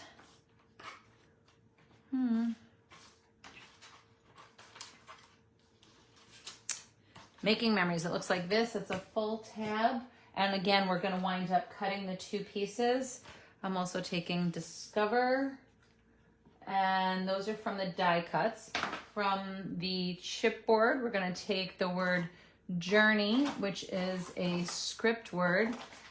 And I'll show you how nice this one popped out over the 2 tabs. So from, again, this is from our die cuts, but that we had preemptively kind of backed them with some stuff. We then take, oh my gosh, just pieces and pieces and pieces. We're looking for the blue backpack, kind of a dirtier blue, I'll call it, like a grungier blue. A floral stem, there's a lot going on this page. A floral stem and a globe. This is the smaller of the 2 globes. We had already used the larger one. So we have the globe, and then a single little flower as well. Okay, so these are the pieces that get used here. And so I'm going to kind of swoop it off to the side. We will put our mats down. And I kind of keep these again at like a 90-ish degree angle so that we can put our pieces around. I'm kind of going mostly to the edges. Okay. This tab I'm going to cut in half because, again, if it's going to be tucked under, why not kind of hide it a bit? So I'll put Making Memories on this. Oh, apparently I didn't push down on my adhesive there. Tuck that in. It's the 3-inch length, so it's perfect. It goes edge to edge on the frame there. Oh. And then I'll tuck this one in as well underneath the top, okay? And this way, if you wanted to write something up there, you totally could. There we go, okay? I did put a little dimension on this, but I'm not going to right now. But how perfect does this little opening of a hole cover up or go on top, which I guess I should have lifted that a little bit, but that's okay. So I'll put that over here so it goes in top of our little star. And then I'm going to kind of build the bottom. I do see I need 2 more of those tickety things.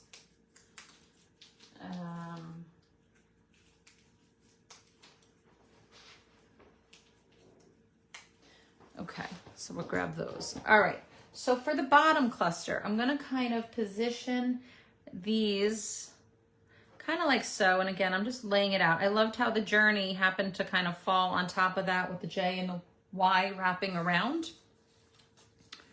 So just to kind of eyeball it out with the elements, see what's gonna go where. My backpack kind of layers over here. I have the globe over here. And this is all about just trying to like balance out the elements. You know, up to you. Like if you don't want to cover up your photo too much, then maybe skip that Discover tab. You know, it's really up to you. But I'm basically going to try and cover up these loose edges. So like, I don't like a corner like that showing. So I'm going to kind of do something like that. I'll make sure I cover that. And then I'll probably put the stems going up here.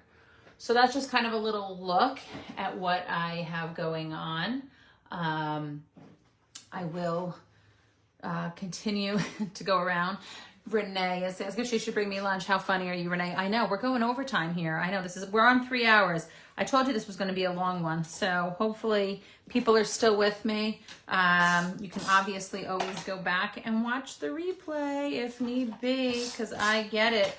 But I decided instead of, you know, sometimes I kind of beeline and skip forward, not doing all the bits and pieces, but I figured for this one, since it really was more about layering the pieces, I decided to just go for it. And so while it's taking forever, this is a soup to nuts kind of finished project for you.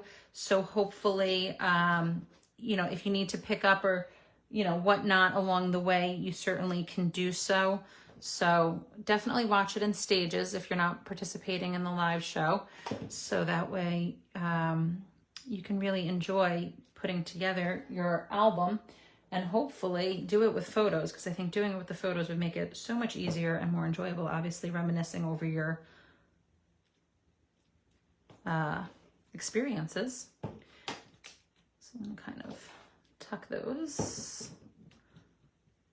Okay. I might skip the journey, Discover on this one. Originally I had it up here. I think maybe I'm gonna kind of put that there. And I'm not even gonna glue that. That's gonna be one of those, like, we'll see how I feel once I actually put some photos. And this I originally had here, but, well, and that would separate the 2 photos. But again, this really comes down to your photos and where your images are. So I think I'm gonna just give a slight tack in the middle of those 2 photos, just to kind of hold that in place. And so as you can see, certainly feel free to wander off from what the sample photo showed, make it your own, or just go with what works. So that's kind of a look at my newly created page. That's slightly a little bit different.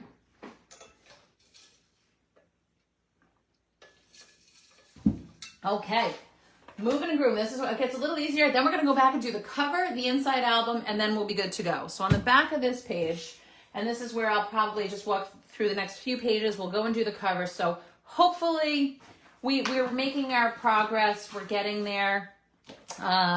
Basically, we're going to wind up doing like 3 more pages. So for this, we have a 4 by 5.5 inch photo. We're looking for our double tags. This is the one with the 2 tags. 2 tags together. We'll do some florals. I also have this other globe. I love the globes. I don't know. I think it's something about the little swinging thing. Discover Adventure is what I went with on the word art. Discover Adventure, and then we'll do, once again, some floral bits for this section. And again, I am kind of winging which florals I have where. So no rhyme, no reason. A little baby one, and maybe, oh, that's what this one was. Okay, so this one, I'll tell you, this was a little stem. I'm going to swap that out, okay? So let's put our photo in place first. And I will say this, if you already had your photo in place and this didn't fit, again, you can cut out and trim out that corner. Because I'm actually proactively doing this, I'm just going to kind of eyeball it, put that like that, and then I can adhere the whole thing in place so that my spacing is, I'm going to kind of go up top with that so that I can have Discover Adventure at the bottom. Oh, I am missing, there was another globe. Another globe which came from the die cuts. So this is a globe from the die cuts. So, I keep finding things. Don't you love it when you find things? And a stamp. We have a stamp. So we'll pull that stamp. And then we're going to kind of layer them. So the stamp, I'll kind of do my little crinkle crinkle thing. I'll tuck it and glue it over here. I'm going to use a little bit of foam behind my tags over here. So, I'll tell you, this is like my big gigantic foam roll. It's kind of easy to go to. Okay.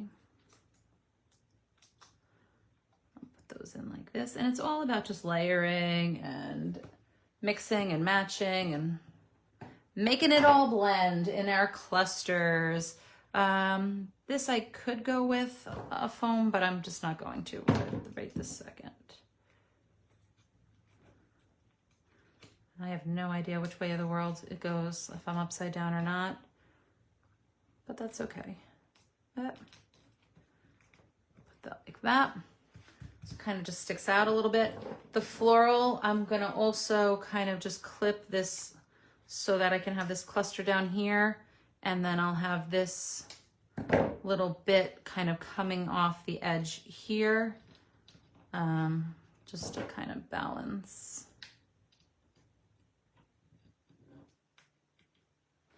Okay, so Discover Adventure. So Discover would go up top. I'm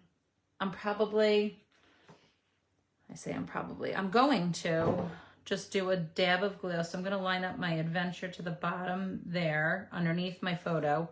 I'm just going to wind up a dab in the middle just to hold it in place. So this way, when I go to put my photo in, I can kind of pop it up. Because I do like how that black will look when I have my photo. So we'll just stick that there for now. This is not glued in place. I guess, yeah, I'm not gonna pop the globe, even though I did on my sample, but I will tuck it above and below there. Maybe I will add a smidge of adhesive to the top here since it's kind of overlapping over the Discover chipboard bit. So that's why I'm putting a little bit up here, and maybe I'll sneak one on the underneath too. On the left-hand side, okay?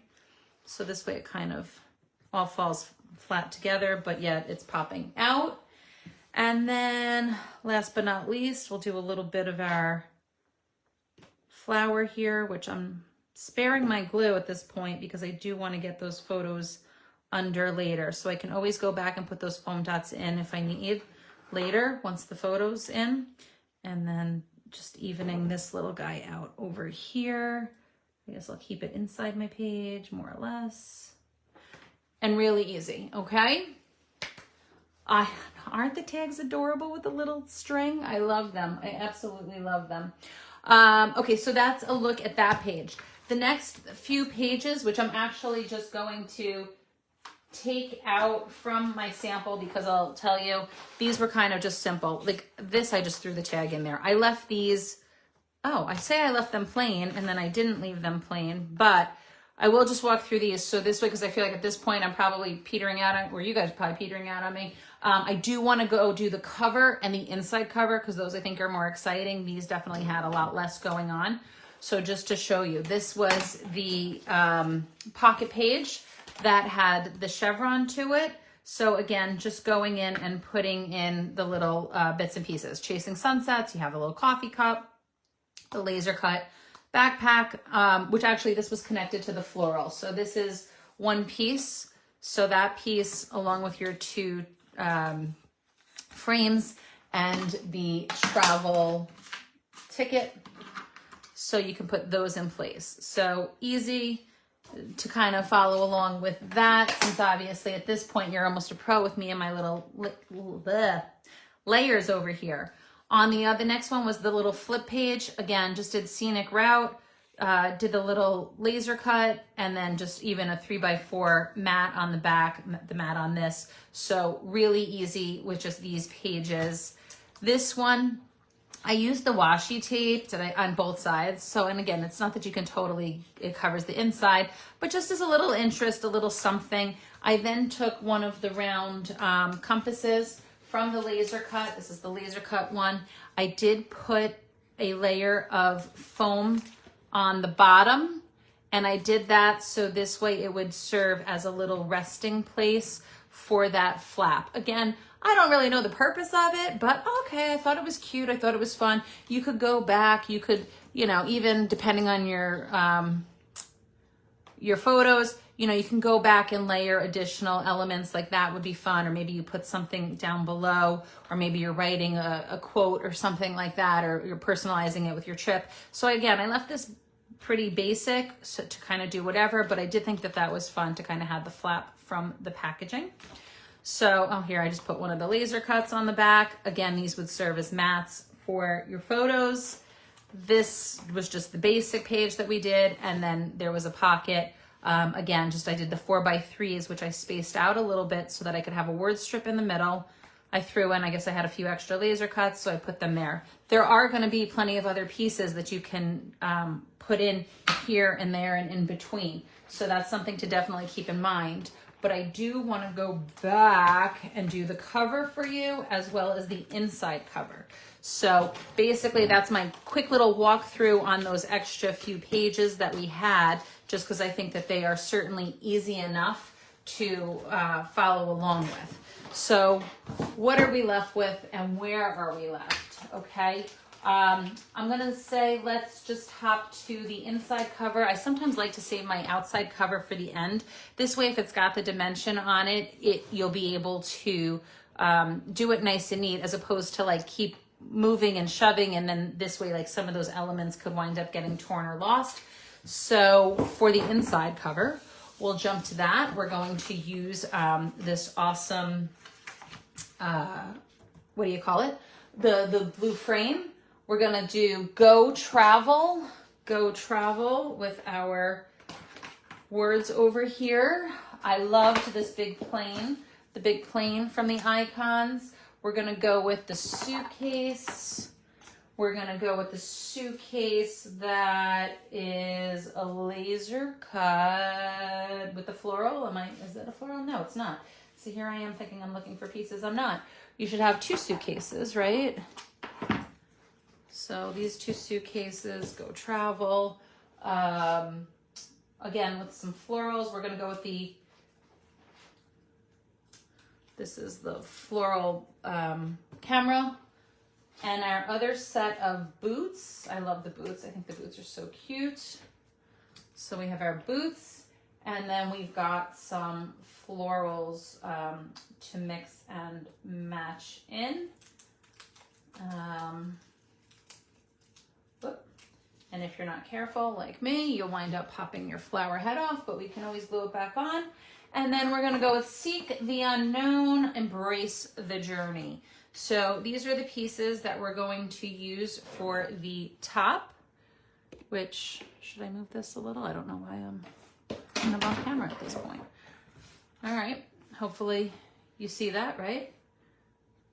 Okay, so let us begin by putting our pieces in place. This is a place you can add as much dimension as you want, and the reason being is because there is at least a 1/2 inch between the ring and the page. So feel free to go nuts and have fun with this inside page. I like to do a little, like a layer of chipboard or something behind the frame. I'm just grabbing like pieces that I just randomly have underneath my desk to see if I can even it off, but I'm not finding probably anything that's even. So, well, yeah, this is probably even, right? Well, let me see. I'm gonna make sure that I leave a little space around my edges, so this way if I want to tuck something, I certainly can. Is that gonna be the, it's more or less the same height, but I'll just use my foam, and I'm not gonna do the whole thing. I'm just gonna do a few strips.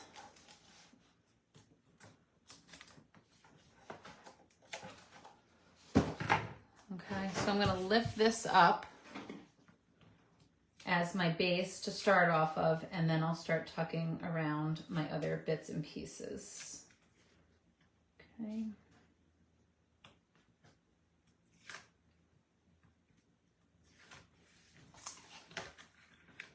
Put that right in the middle.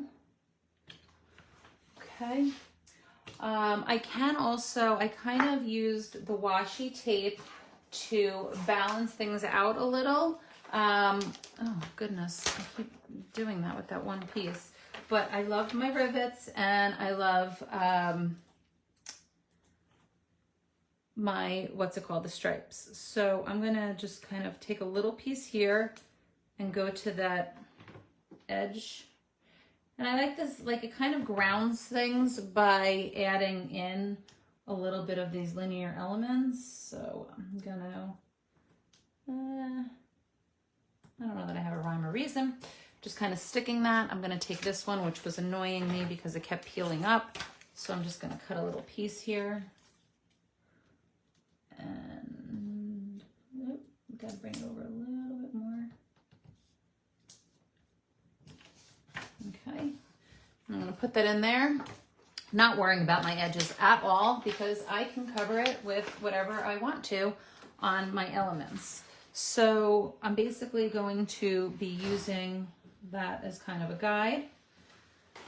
Then I kind of position, see how that's gonna nicely cover up right over there. I'm then gonna put my little suitcases. My daughter just came in. Hi, Nora. How was school? Hi. It was all right. It was all right. 13-year-old famous words. How was school? It was all right. Although that is better than my boys would tell me. They'd probably be like, heh. Or like, eh. They probably wouldn't even answer me if I said, how was school? Okay. So I'm basically just kind of positioning these elements around so I get a feel for the who's the where and what's what.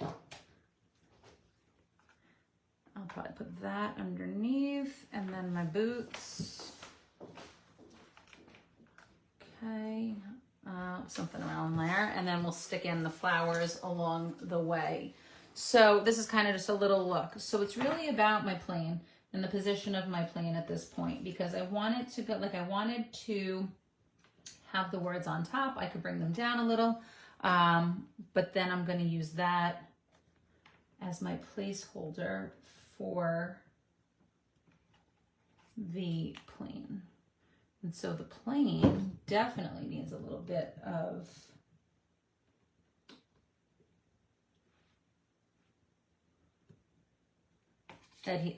foam. So I'm going to put foam only on that top portion because it's going to sit already on top of here. So basically I'm going to want to position it so I can still read my word. I don't want to cover up my photo too much. So basically maybe I'll put it off to there a little bit. So let me put a strip or two of adhesive, I keep saying that, foam along the bottom. I'm going to take, don't they have smaller circles? This is where I go and I go, okay, crazy lady.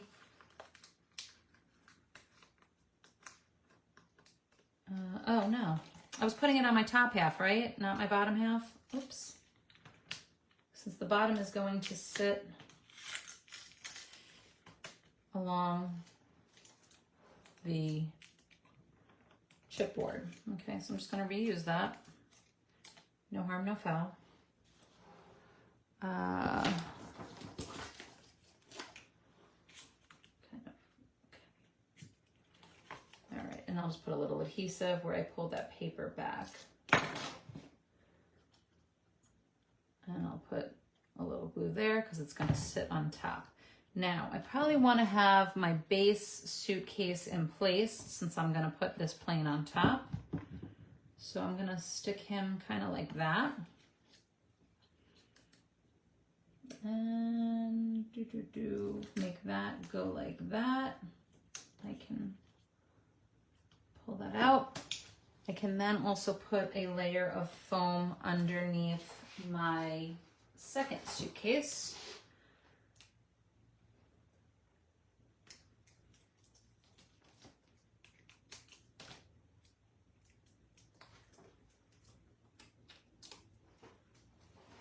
Okay, I'm gonna just tuck it. We're going on our trip. Okay. I'll then put a little foam on the side and base of the camera. Let me not. The top part will sit on top of the frame.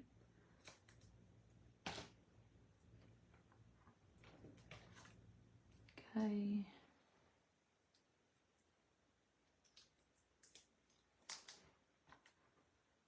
And once again, so I'm just kind of positioning these around. Okay.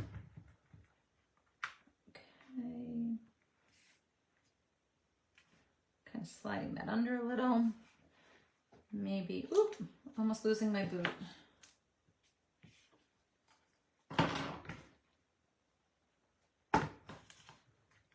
Okay, put him underneath. And then I'll put this one up top, which kind of means that I'll layer the bottom.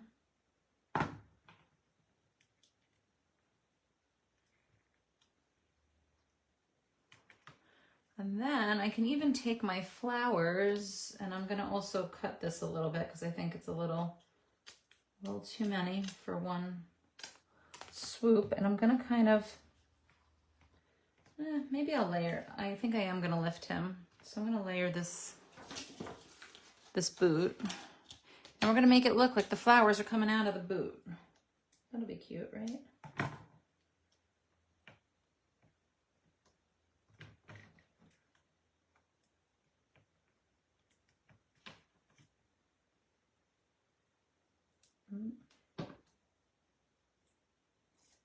All right. How are we doing? Hey. Always fun when you can get the adhesive off. Okay. So if I lift that a little, and then I kind of make the flowers come out, I'll use a little. Pop that on him.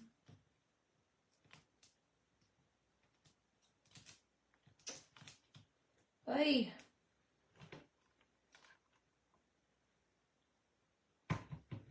Alrighty.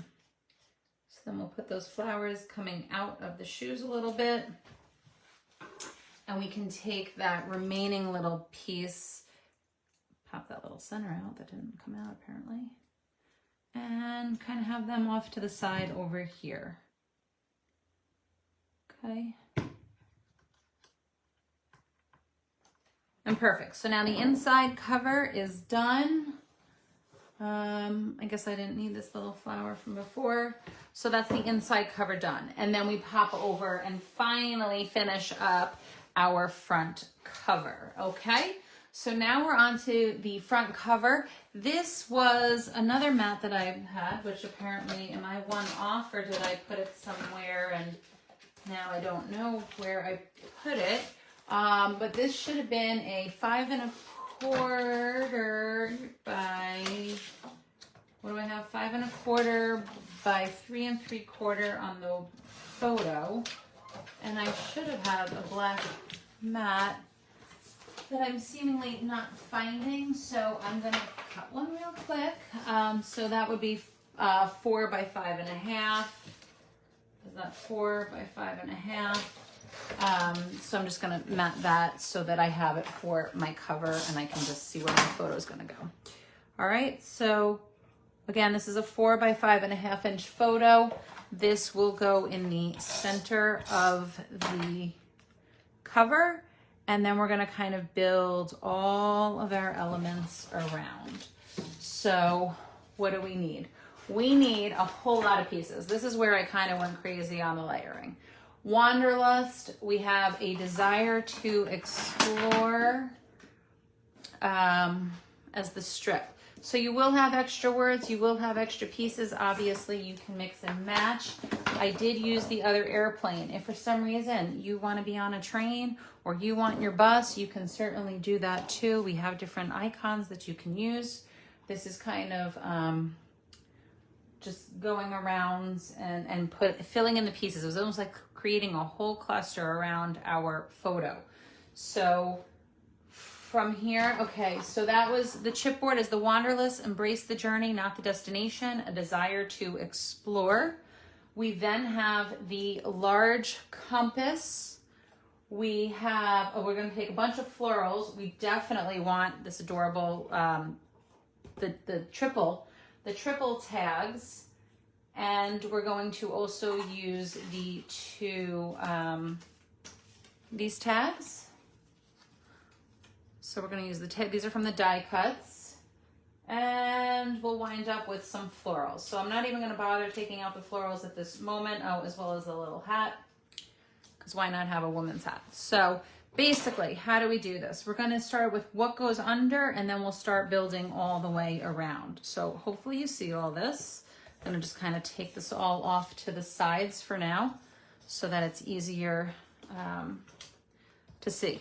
So I put my photo down, which I guess I maybe should have gone with my tags first.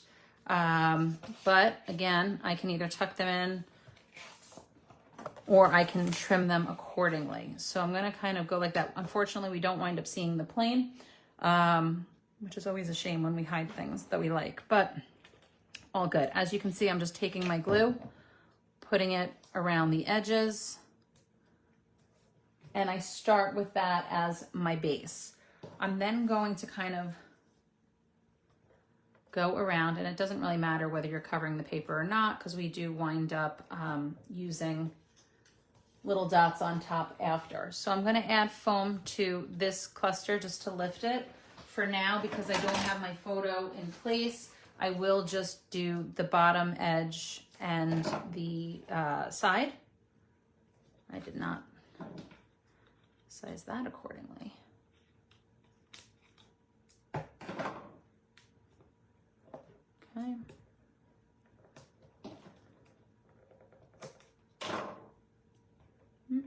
It's not want not. Okay. So we have, oh, why am I not getting my pieces?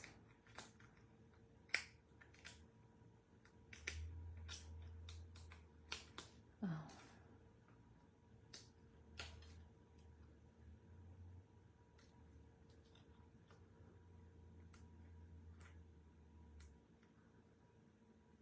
Oh, all right, well, I'm gonna put that so that it covers the bottom seam of the tag.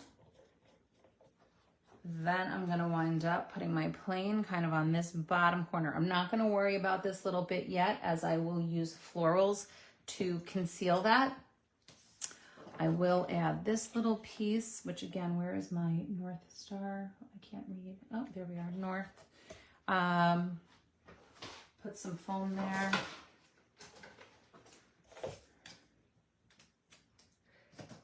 It's all the foam and everything that takes the time, because then I can't peel the foam up.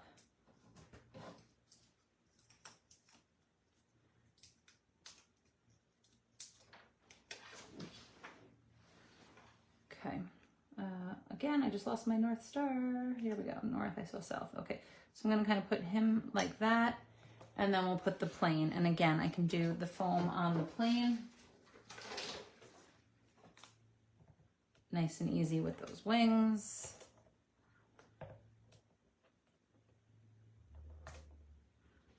And maybe take a thinner piece or two along the way here.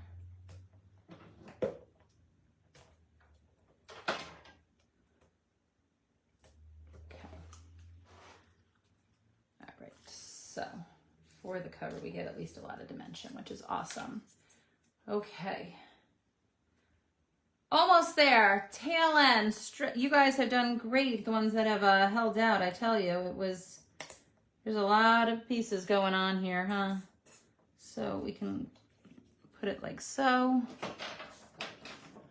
I am going to get that little wheel so that you want to make sure that like you kind of have good coverage of your adhesive, especially on the cover, because if you do have little bits that are popping up, like this little wheel, if it winds up getting bent the wrong way, when people are like manhandling it, it winds up that you could wind up losing out a little bit. So we do not want to do that.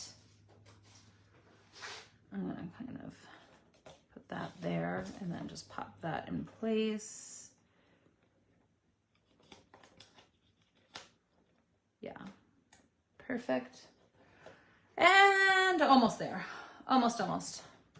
Okay, I'm going to do this along the top edge in the center of my black mat, and then I will do Wanderlust with a layer of foam, and I'm gonna do that so this way if I want to tuck something behind it, I can.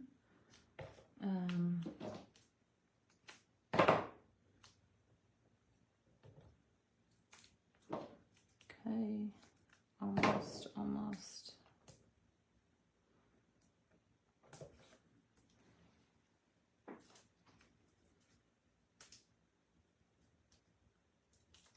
Oop, look at that. Almost popped it. Okay, so I'm gonna put this up top of that. It kind of almost like rests on that bar. Goes edge to edge. Okay, and then I'm just gonna really tuck my extra little bits. Apparently I did also do a let's go. We have a let's go wander, so that's kind of cute, right? We'll put that tag under let's go wander. Let's go wander. That is our official title. We could put our tags in under. I'm gonna just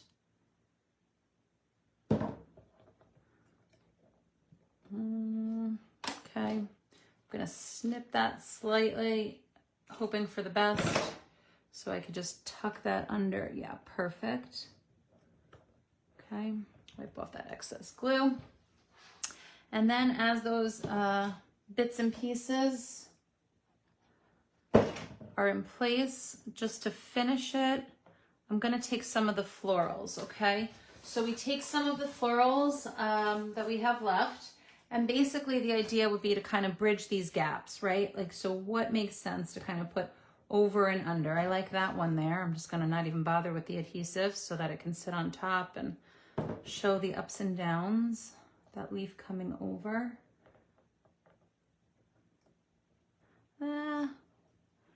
Maybe I'll put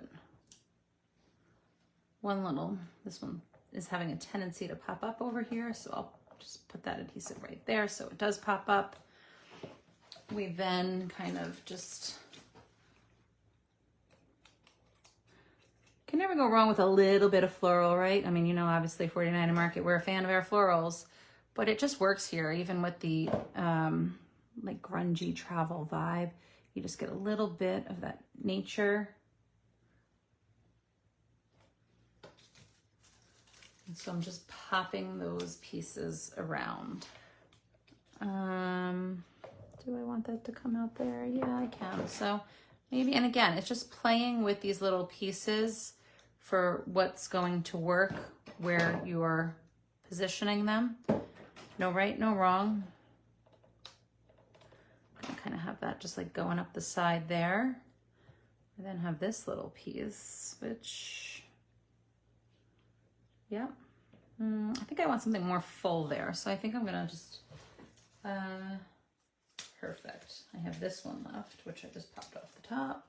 Oh, I'm popping off all the pieces, but that's okay. So yeah, perfect. Gonna kind of position this. Maybe that little stem comes up. Just maybe even bend the paper a little so that way I can slide that photo in. I did lose these little bits, so I can obviously always tuck them, you know, anywhere here, there, and in between.